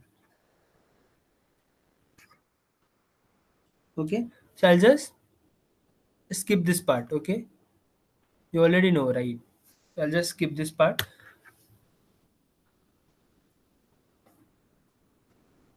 Okay, so Jensen inequality is like this. Okay, and this I just gave you the example because this is like a concave function, and you can see that always be like for this straight line, like whatever the that that hulk that you are making, like from here 2 to 5, you can see that for all the points the function value is greater than the this hulk, right? Correct. And this is what happens also. Okay, so I'm just asking you, at which point this equality will hold? When the function is linear or some constant, right? When this equality will hold? At equal to 2 and 5. Okay, like that is fine, but I'm If just it is a asking you. linear function, also. For the normal cases, when it is a linear or some constant, then this equality will hold. And see, there are some other equation also of the like Jensen inequality that we didn't went through the like in the lecture, and but those are like out of like we didn't read in the lecture itself. If you want to read those, you can read it. Like there are some videos, but but however, like how much it been taught, like this is fair enough to understand that EM algorithm. Okay, so let's come to this, and so this you already, so this we can write it like this also. We can write it like this, right? Lambda x plus lambda 2x2 is greater than lambda multiplied with x1. Why we are writing this? Because we want to get something from that log likelihood that we wrote. Log likelihood, we were not able to solve that problem because we got summation of something summation of the function under a log function, and that we were not able to solve. So we need something so that we will be able to solve that problem. So that's why we came to the Jensen inequality, and this is what will help us. Okay, so now our equation is this. Okay, how can we, like, see, you already know that if you have something inside the log, okay, something inside the log like in the form of lambda, Here actually lambda 1 plus lambda 2 less than 1 or equal to 1, sir. all are less than equals to less than 1. Lambda's value are probability value that I told you in the No, starting, like, yeah, yeah. yeah, summation is equal to 1, that only. Uh, Okay, so you are saying one lambda can be 1 and the other can be 0. Is this you are asking? it can be summation can be less than 1, like 0.8, No, it 0.9. can't be less than 1. For each data point, it should be equals to 1 because each data point can come from one of the cluster, right? See, Yeah, sir. if I have a GMM model, something like this is a point. This should come from one of the 4 cluster, right? If I have this in the data point, this must came from some of like one of the cluster, right? Like, but here we are calculating. Here we are calculating. Even this is a hard problem, this must would have came from one cluster, right? But even it's a soft problem like soft clustering, there would be some fraction, there is some probability that this point would have came from first cluster, second plus first, then second, then third, then fourth. Summation of all that probability should be equals to 1, right?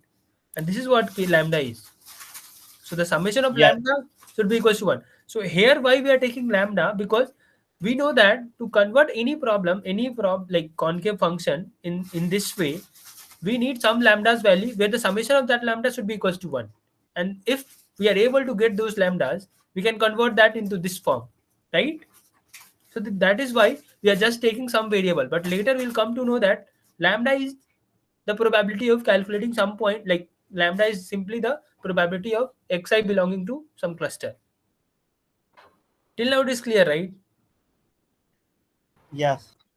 Okay, so let's move further. This was our original log likelihood function, and this we need to change it. This we want to change.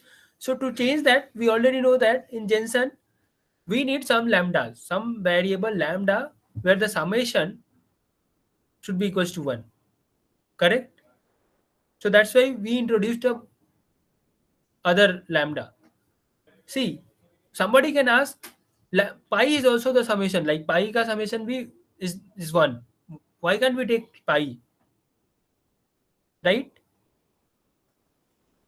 But the Yes, sir. problem here is, see, lambda later, but so lambda, see, pi is already a variable. Already, it's like we have to calculate the value of the pi. So that we can't take. See, when we will take this pi lambda, like apart from that value, apart from that pi and new sigma, so lambda will help us. You will see that in the later part, lambda can help you in maximizing the other part also. But pi, there's a difficulty with pi that pi is already a parameter. Already we have to calculate that. That's why we generally don't take the pi. But there can be some other reason also that like that I'm not aware of that. But I thought like this, like pi can be like there can be a natural, like after watching this there will be a natural question that why can't we take pi, because the summation of pi is also 1. But I thought like if you are taking pi itself, later you'll not be able to do anything. We have to solve this problem, that's why we are taking other variable. Okay, so that in the later part we can fix the some lambda and then maximize the other value. Okay, that's why we are taking other variable itself. We are not in like limiting on the pi, because we have to already calculate the pi also. Okay, is it clear to everyone till now? Yeah, sir. Yeah. Okay. Uh, Okay. Sir, Yeah. we are adding another variable. So is it going to simplify for us, or it should be No, going to it will raise our simplify. difficulty? It will simplify because See why, how it is going to simplify the problem? Because see, we were not able to do anything from this problem. If there is summation inside a log, we were not able to do anything. So that's why we introduced some variables such that we can take the help of Jensen inequality and we can convert that to this equation, right?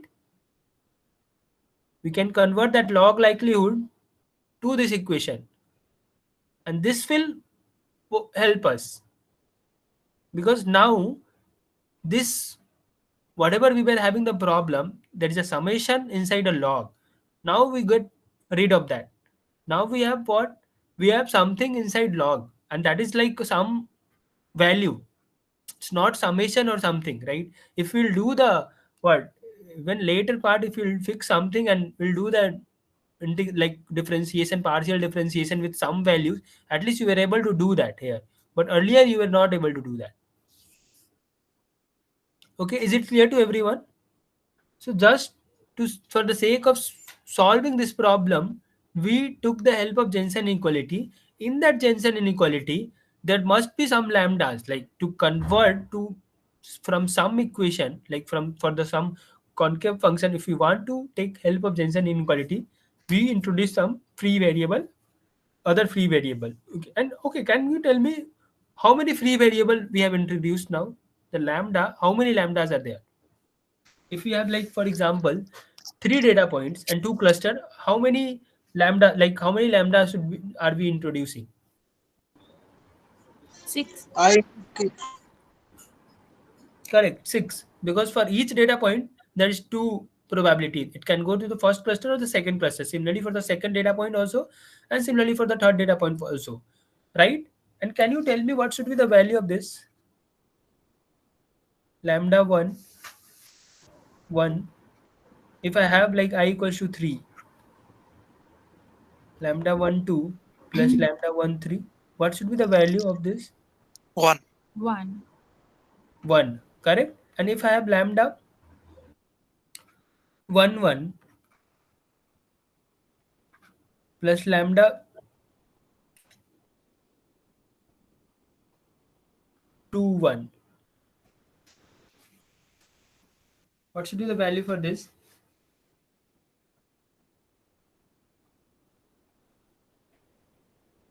This you can't say, right? This you can't say, correct? Okay, so see this one, I did mistake here, because we have a 3 data point, right?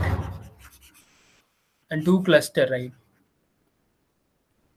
So probability of first point coming from first cluster plus probability of second data point coming from first cluster plus probability, sorry, So only clusters will change. K yeah, value will keep changing. probability of 1, first 2. cluster from the second cluster, it should be equals to 1, right? Yes. Because we have k equals to 2, only 2 clusters are there, right? So that's why the summation of this should be equals to 1, correct? Did you get the idea? Yes. Yeah. See, and the next step that I'll write you, that would be very difficult to understand. That is like, it's not been like in the lecture also, sir didn't introduce that. But if you are not able to get, that is fine enough for me. Like, see, and this is like, that's why somehow the expectation term came here in the EM algorithm, that an expectation somehow came. And this equation, how generally we write this equation we generally write, because in the Jensen inequality that I told you, at which point the equality will hold. See, okay, so can you tell me, so if you are multiplying, so okay, come here. If you are multiplying something, some probability value, I told you this is a probability value, with something, that becomes what? Like if you have like a, if you have a dice problem where, let's for example, dice problem 1 2, the outcome can be 1 2 3 4 5 6, and have a probability of 1 upon 6 to every that. How generally calculate the expectation? This is x and this is px. Expectation is what? Expectation is what? X into px, correct?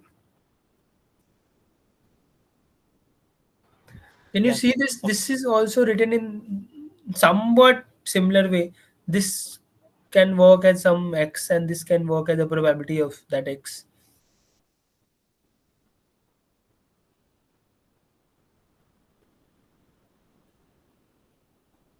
But sir, the first one is also a probability. Both are probability. With this one is probability, right? This can work as some x value, something x. This is log of some value. This will be some number or something, right? Okay. And this is a probability. Okay. See, there is some other equation also of Jensen. I don't want to introduce that. Like there is some equation, something like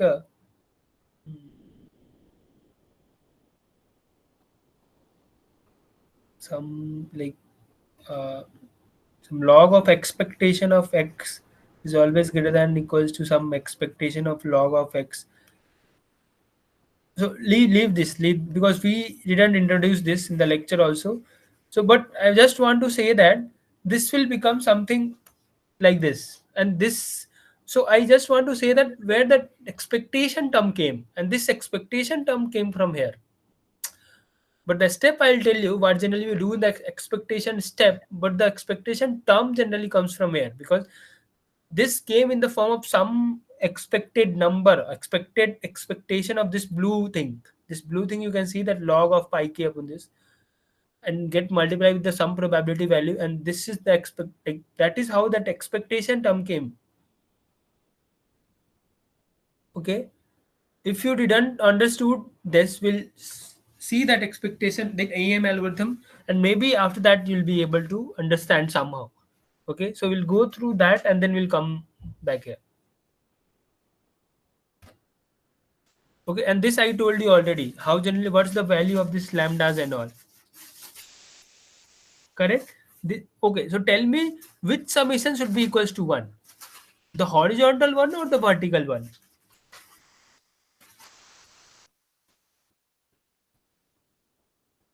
So Horizontal. vertical. Okay, vertical. Anybody with horizontal?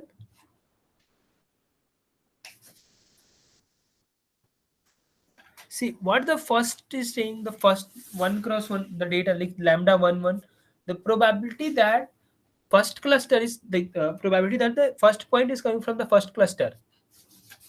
Second is what? The probability that the second point is coming from the first cluster. Third is third from the first, fourth from the first, and fifth from the first. How can this summation be 1? It will be always be greater than 1, right? But if you see this one, the vertical one, the probability that the first cluster came from the first probability that the first point came from the first cluster plus the probability such that the first point came from the second cluster. So if there is a 1 point, that must would have came from some, like there would be like there can be 60% chance that this would have came from first cluster, 20% chance that this would have came from the second cluster, and 20% chance that this would have came from the third cluster, right? So that's why for each data point the probability should be the summation should be equals to 1, right? Correct? Yes. Yeah.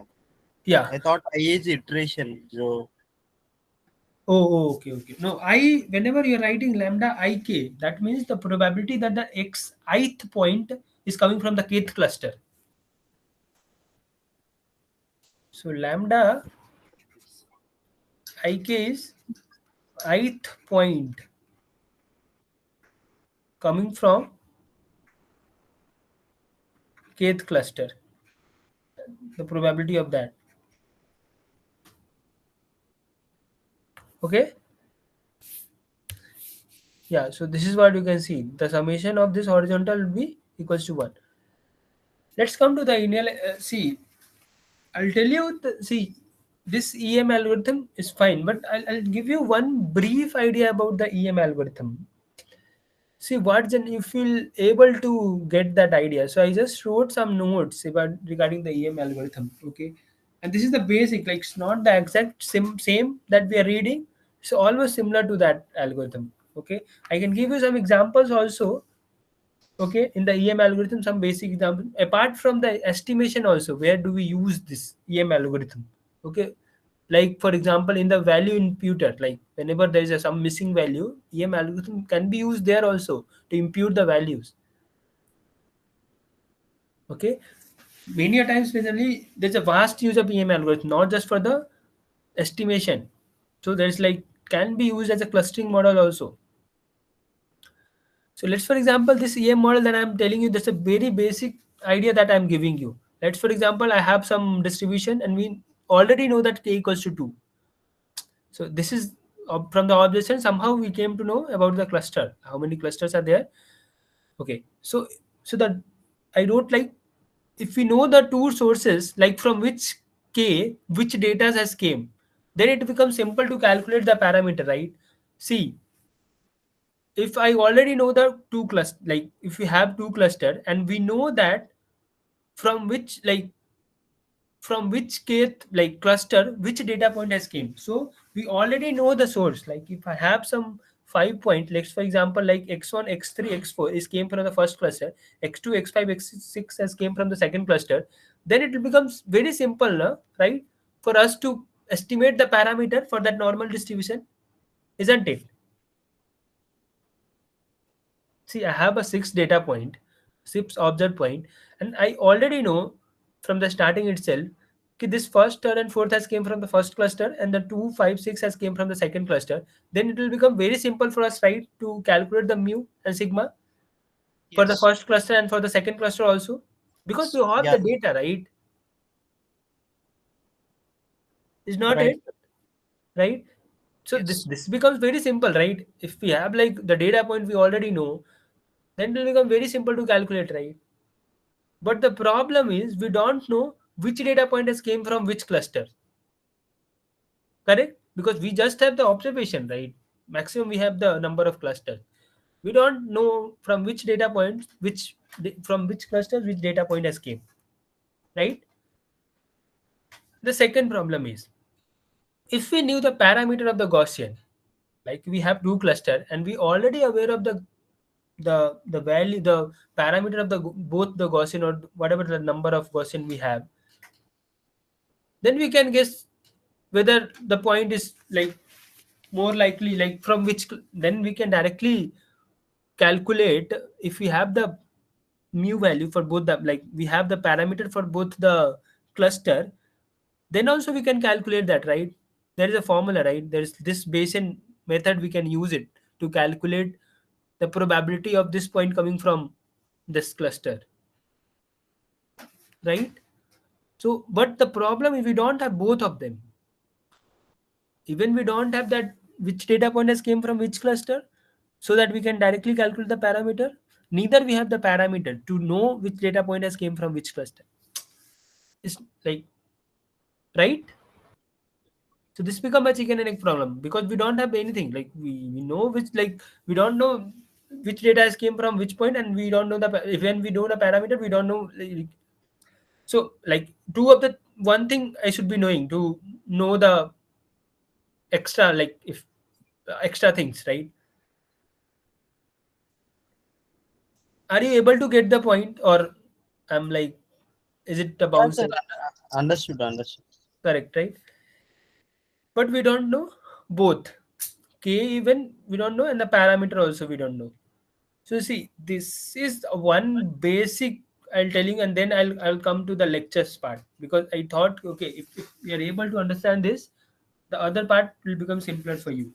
So what we'll do is similarly in the form of KMA will initialize with some parameter for each point. Okay, right? We can initialize the value, right? We can initialize the parameter, right? Okay, and then By after, beta algorithms that previously we told, initializing. yeah, we can initialize the value, right? Initialize the parameter for, like if I have two cluster, can we initialize, like we can take the starting value, right? Yeah. Okay, and then what can we do? Step two, what can we do is we can calculate the probab, like for each data point, if I told you if I have the parameters, I can calculate for each data point the weightage from which cluster it has came, right? If I have the parameter of the Gaussian distribution, we can calculate that probability such that each data point has came from which cluster, right?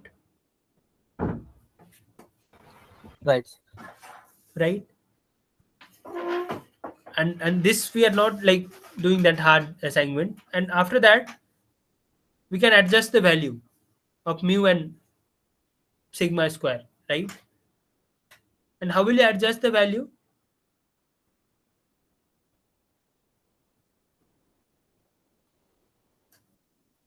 And see, in the EM algorithm that will come to, like whatever the like in the lecture that has been taught, this is also similar to that, right? First step there, after initializing, what generally we do in the EA step, we calculate what? Lambda values. Lambdas, right? And here what are we calculating? The same thing, probability, such that if we are initializing, if we have the parameter, right, for both the Gaussian, if we have the parameter, we already discussed, right, how can we calculate? If we have the parameter, we were having that formula, right? This n1, this pi 1 into n1 and upon pi 1 n1 plus pi 2 n2, something like that we were having, right? Yes. Correct. So if we have this parameter for the distribution, Gaussian distribution, we can calculate the probability, right? And then we can, in the second step, in the maximization step, what we are doing, we are updating the value of that theta, right? And the theta is what? The parameter. This is a broad idea I'm giving you. The first step is what? Expectation. That expectation, what we are doing, we are calculating this lambda. Lambda is what? Probability, such that for each data point from which the probability we are calculating for each data points. And then in the second step, we are adjusting the mu and sigma square. That is, we are adjusting the theta. Now we'll see how are we doing that. Let's, for example, have one example. This is a 1D plot. So this, you can see that I have this type of data and I need to trace back. And this would have came from some Gaussian, right? And this type of data I have, like 1D data I have. What did I do? First step was what? Initialize. I just initialize the value, right? Initialize the value means I just kept some theta. If I see this, we have a two types of ball, right? This data point. One is that some yellow and one red. Like so, what did I do? I initialize the value. Initialize the value for both the Gaussian, right? In the starting, it will show like this, right? The yellow and red, correct? After that, if I'll calculate the probability for each data point, I'll calculate the probability for each of the data point. We'll get some value, like we'll calculate the value, correct? Can we calculate the value if we have the parameters for the normal distribution? We can calculate with this formula, right? That we already discussed, this pi 1 n1 some upon pi 1 n1 plus pi 2 n2, something like that we have calculated, right? Correct. And if we are getting the weightage, see what I told you, I should be knowing either of the two, either the probability value, that which data point is coming from which cluster, or the the other part was the parameter. If I'm able to get one things, I'll be able to calculate the other things. What did I do? I initialize the value. I initialize the value some with some theta. I calculated the probability stuffs. After getting the probability value, I can again update the value of nu b and sigma square, right? Correct or not? Can we do that? So this is similar to the k-mean. In the k-mean, this lambda is what? 0 or 1 in the hard clustering. But here, this can be from 0 to 1. Anything between 0 to 1.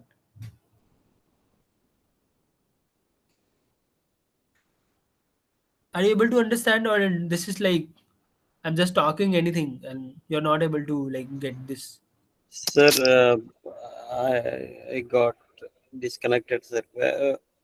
Yeah, till the data points, okay, sir. this And data point, right? calculating, yeah, and Okay. calculating if probability of beta, probability of B by X1. That is B, also okay. correct. Yeah. That is like X is Weightage. coming We are from calculating weightage, cluster like B. probability. Yeah, probability that each point is coming from which cluster. And if we are Yeah. getting this, we can update the value of mu, right? So mu will shift some rightward, correct? Like for example, let's for example, this yellow, this all data set are red one, and these are the data set that has came like this is the cluster, one cluster, and this is the other cluster, right? So this yellow should be like this, right? This yellow should come here and this red should go here, correct? If this is a original GMM model, that GMM that is generating this data point. After first iteration, it should move something, that the red one should move, because the weightage for all the data points coming from red would be more, right? For the yellow, it should be less. Are you getting the point? But after the nth iteration, after you'll do the iteration, keep on doing that, you'll see that after n iteration, the plot will shift like this. This is a broad idea how does that EM works.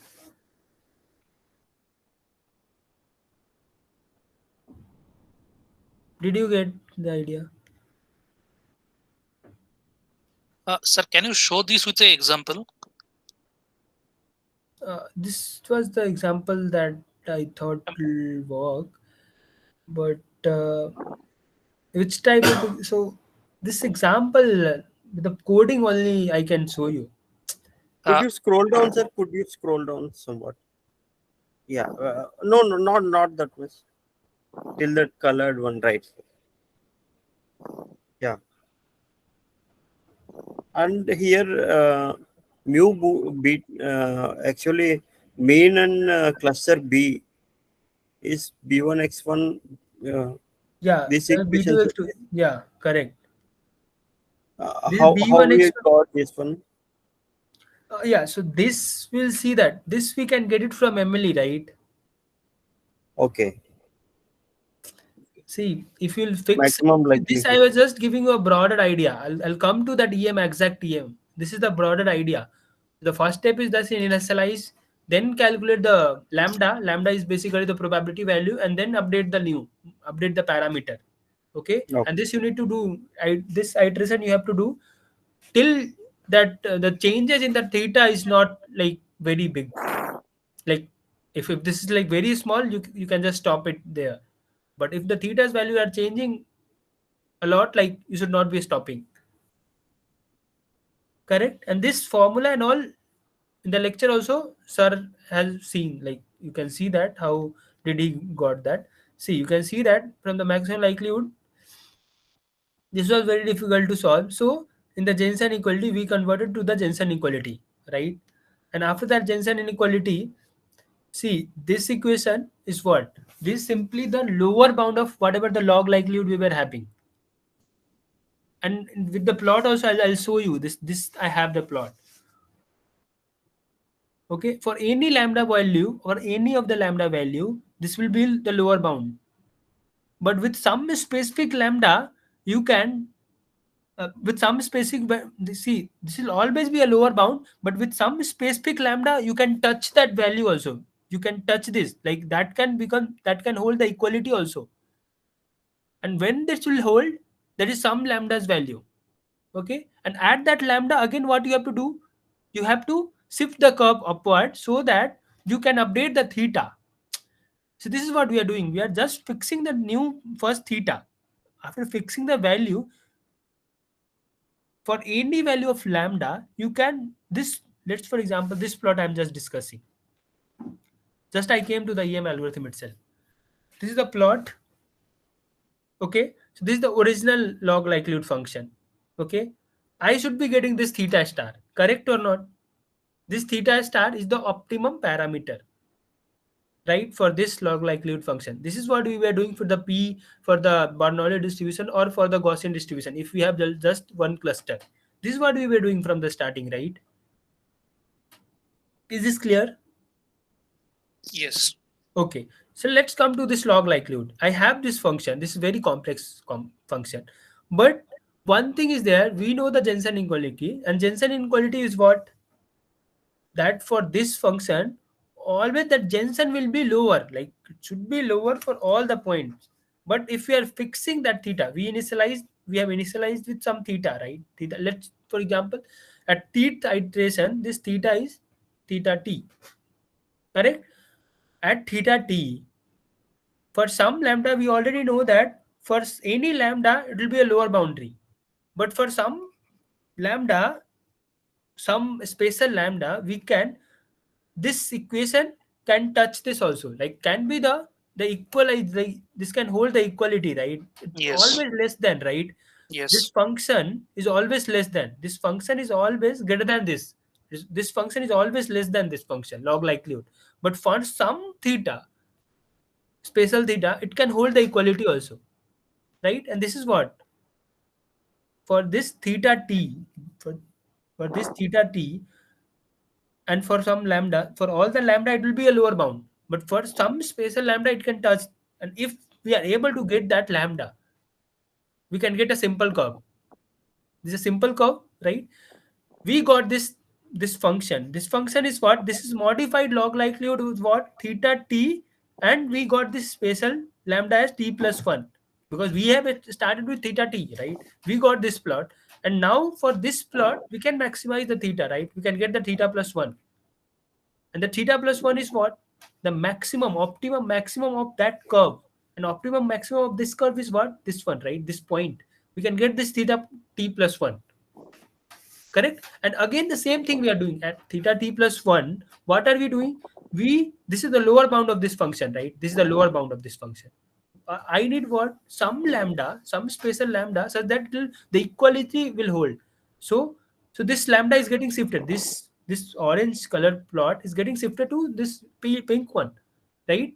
This, and again, this is what, this is a plot of updated log likelihood is what, theta t plus 1 plus lambda t plus 2, right? And for this function, if I am maximizing the theta t, because lambda t plus 1 is fixed, if I am maximizing this theta t, this function, we can get some value theta t plus 2. But here we can see that theta t plus 1 and theta 2 is same. So if we have something where the changes is not much, we can say that becomes a maximum. This becomes the optimum theta for us, theta optimum parameter for us, right? And this we can see that for this problem, we got stuck in this local maxima only. We didn't went to the global minima, global maximum. And this is a problem.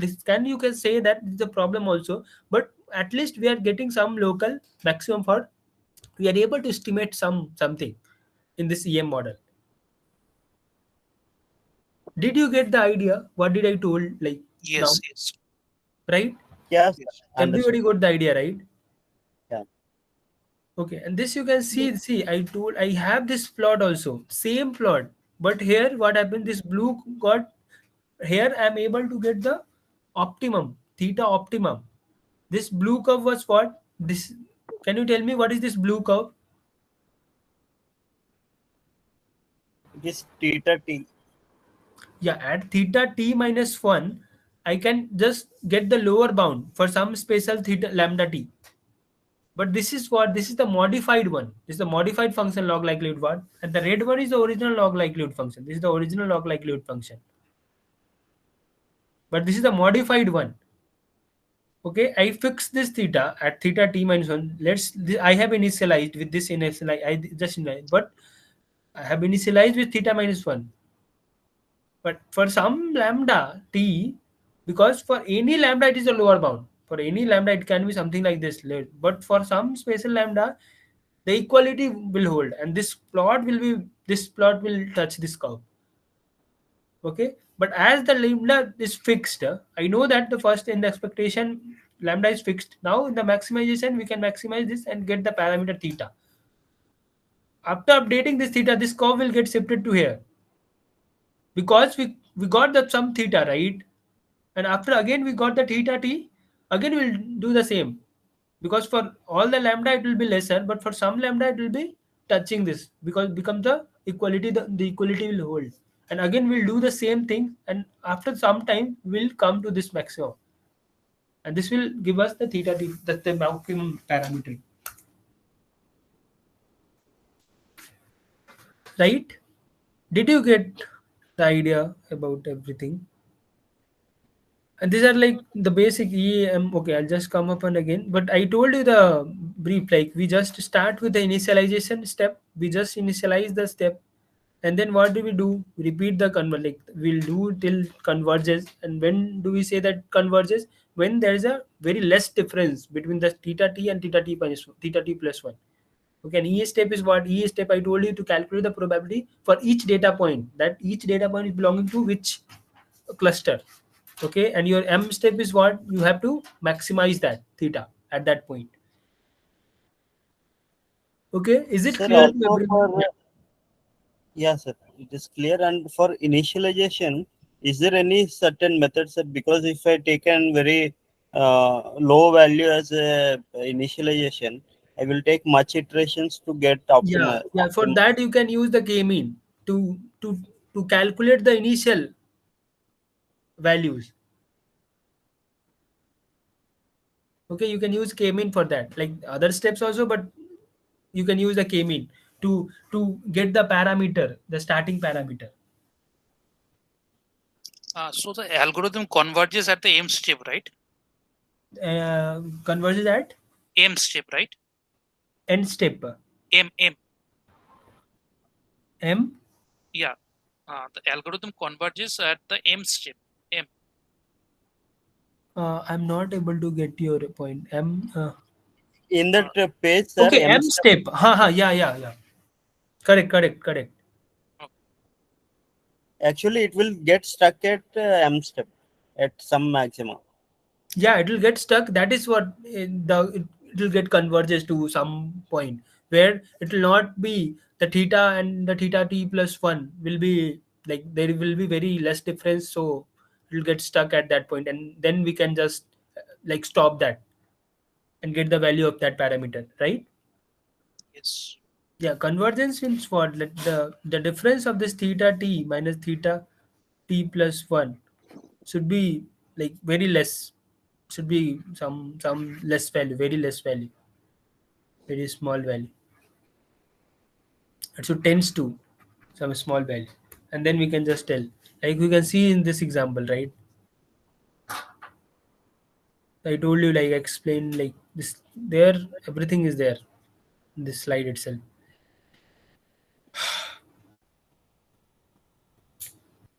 So in the lecture, whatever sir told, where we were able to get just the local maxima, but here I the plot I told you we can get the, it all depends on the plot also. Okay, is this clear to everyone? The EM algorithm, the GMM model, everything. See, this I can share with you. You can just go through that. This will give you an idea.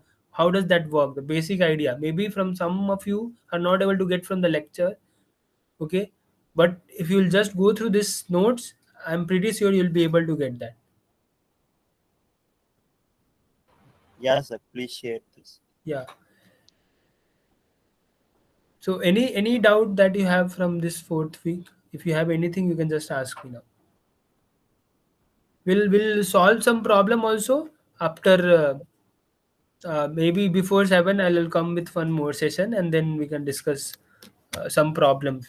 Okay.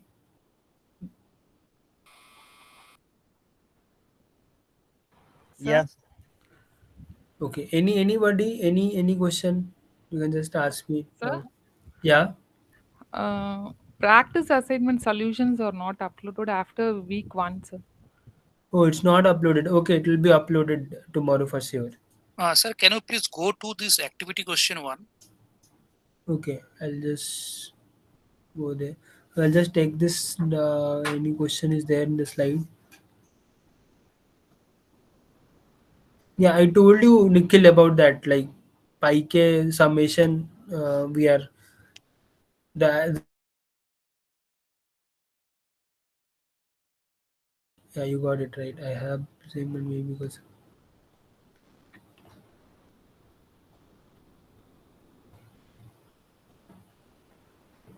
yeah. This is also one of the reason, like the pi for a like a large set of data set, the pi will be same, but lambda will be different for all.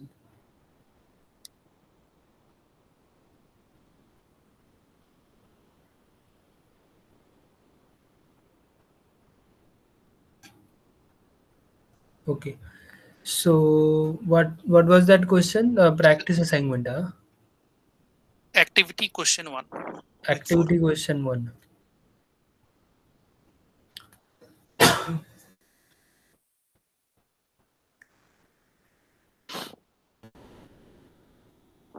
Which activity?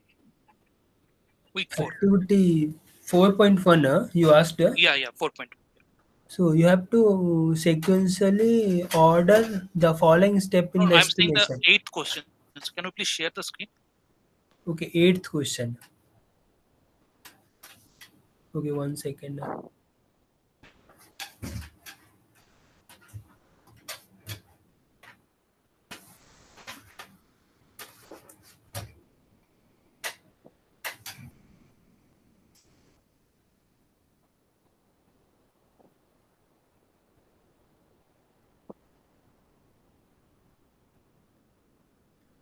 This question you are asking, the Yes, yes. parameter of the two coin in the previous questions are point 3 and point 9. The parameters of, okay, what is the parameter here? Consider a generative story where there are two biased coin within a box with different probabilities. Okay, to generate a data point, one of these 2 points is picked uniformly at random and this coin is tossed.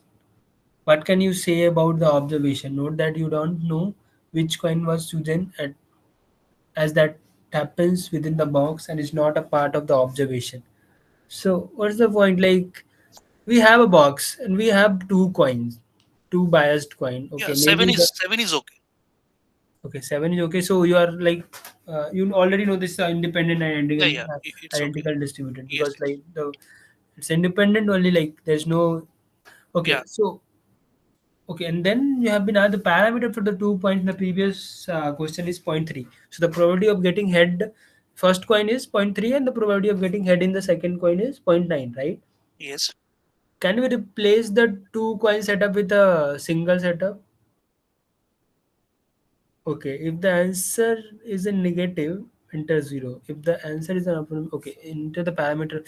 Okay, so okay, can you calculate the probability of getting head from the box itself? Can you calculate that? uh, it is not mentioned. No pro. So you have some box. Okay, this is a coin C1, the coin C2. If you have to calculate this, the probability of getting head is what, 0.3. Yeah. Probability of getting head tail is what, 0.9, right? Okay. Okay, so calculate the probability of, okay, so you can just assume this as a box and after that I'm getting a data point. Some data point I'm getting, right? Yes, Something I'm getting, x1, x2, x3. yes, What is the probability of getting x1 head up? Like that we have to calculate, right? Correct? yes. Is there anything given like the C1 is taken 3 times and then something like that? It is given. Nothing is given, right? Nothing. Okay. If nothing is given, then what should you be taking? C1 should be taken if 50% of the chances, right? Times, and C2 should be taken 50% of the times, right? Okay. Like if I have to take out something, so it should be something like that. 1/2 into what the Yeah, probability of okay. C1 plus 1/2 into probability of something C2, right? Yes, Correct? It should be something like this, right?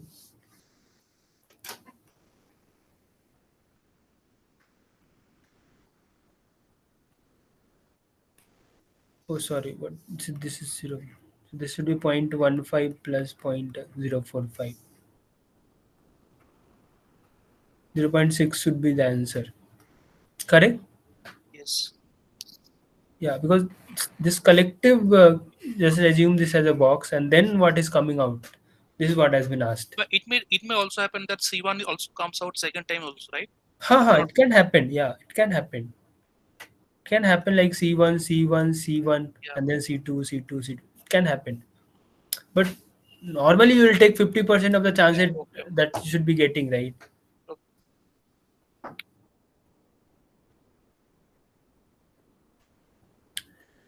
So if you have any further doubt, you can ask. Otherwise, this problem solving I will be taking before 7, maybe 6th or 7th. I'll just announce that. Okay, the announcement. So did you get the idea, everything about the EM, GMM? If you have any doubt, you can just ask me. Was that session helpful for you?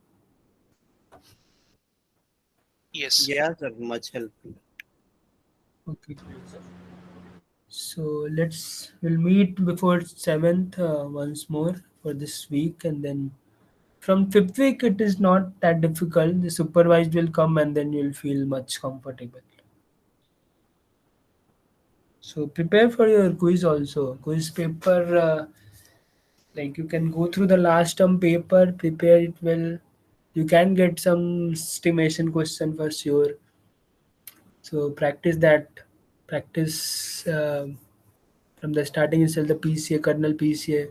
You can get some subjective means like some question from the PCA, kernel PCA, and then you have K-mean. K-mean you can get some problem that you have to solve, and then estimation problem you can get.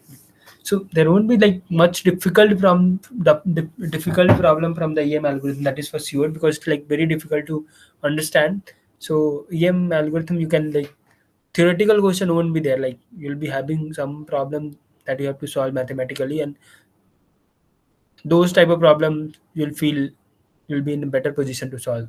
Okay, so you can just start revising also. I guess your exam is also coming. We'll be having revision session, I guess, upcoming week. We'll solve some problems regarding that, and then yeah, it will be, we'll see that. Okay, so today's session was helpful in some way or other way, right? Yes. Yes. Okay. Okay, so can we close this session now? Right, sir. Sure, Thank sir. you. Okay, so I'll upload the everything. I'll upload the slides and all everything. You can just go through that, and you can just ask me. You can just tag me at the red Vishal anywhere, Discourse, or maybe mail me if you have any doubt from this EM algorithm, like from this starting 4 weeks. Okay, you can ask Right. it on the Discourse. Like we have a TA session also twice a week, and that programming session also we are arranging. So you'll be having, you'll feel much comfortable. Okay. Okay, so good night, everyone. So, bye. Bye, sir. Thank you. Okay, Thank bye. you, sir. Yeah, thanks, Thank everyone. you, sir. Take care. Yeah, bye, everyone. Good night.